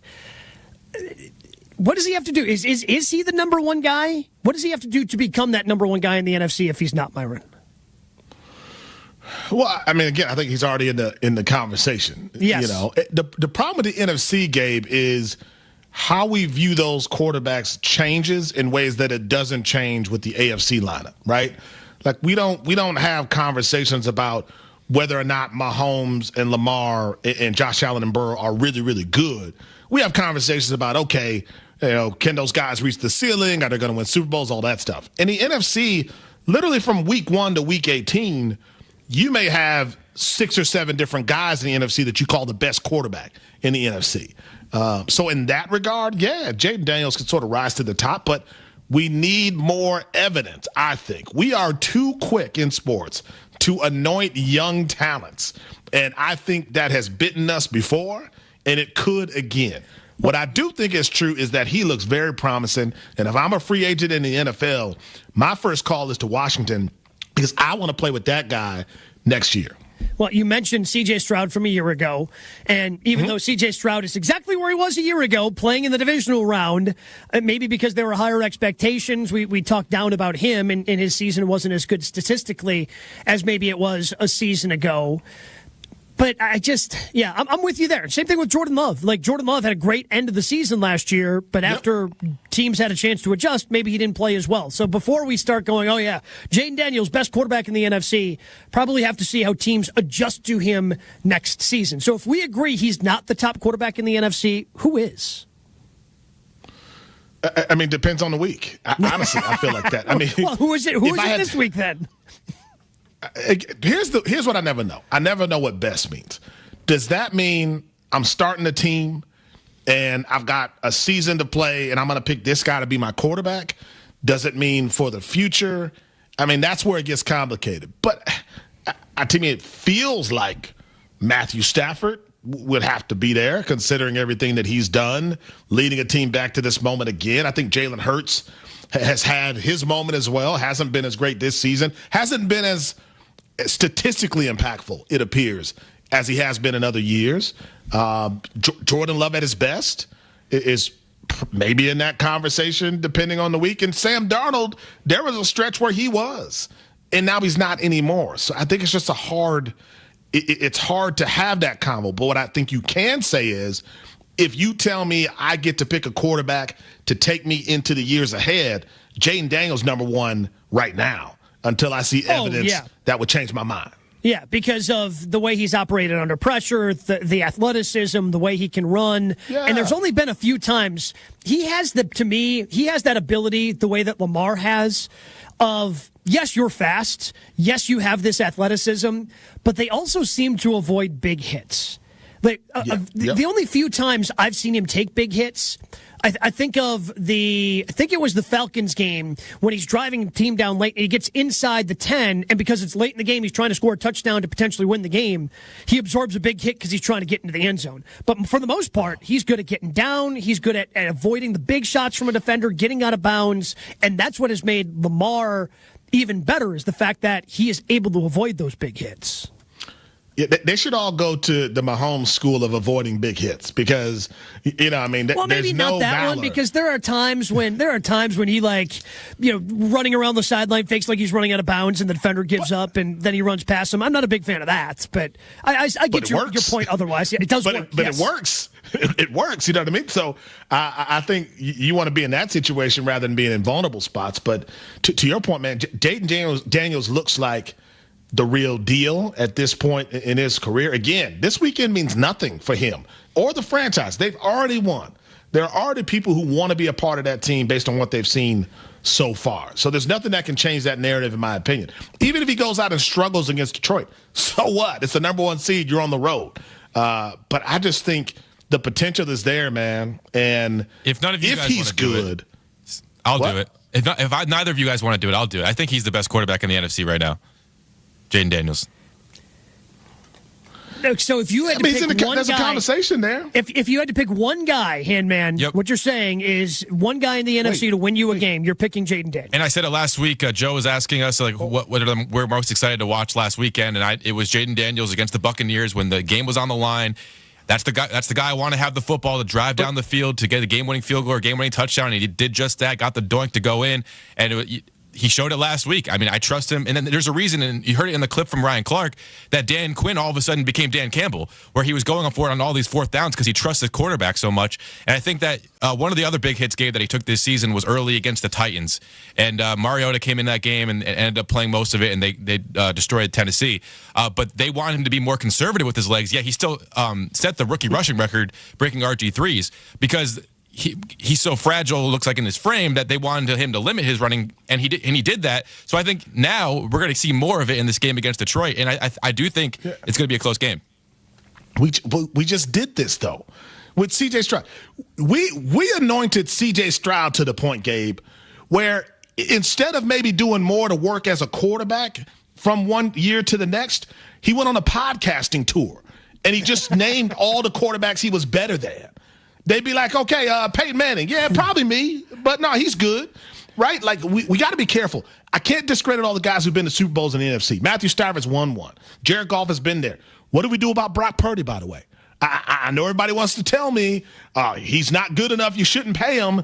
You name another quarterback who, in those circumstances with the injuries they dealt with, who would even keep that team alive in some games. So I just can't elevate Jaden Daniels over all these guys who have accomplished so much over time off of one great season. But the future looks very bright. I think that's as far as I can go, Gabe. Yeah, I'm with you, and that's why I think if I had to pick one guy right now, I think it's Jared Goff. I think he's playing the best. I think his team is hungry. If I had to pick one guy in the NFC, as strange as, because nobody ever wants to give the dude credit, I'm picking Jared Goff because he has stepped up when his team has needed him in big games all season long. The reason why I wouldn't pick Jared Goff is because he threw 5 interceptions in a game and his team still won. Goes to show 5 interceptions weapons around him. He's still won 5 through 5 Have you picks. ever heard of Brett Favre? Yeah. I mean, have you ever heard, like, you want to go through the list of great quarterbacks who've thrown 4+ interceptions? Like, I don't think that can be the measuring stick.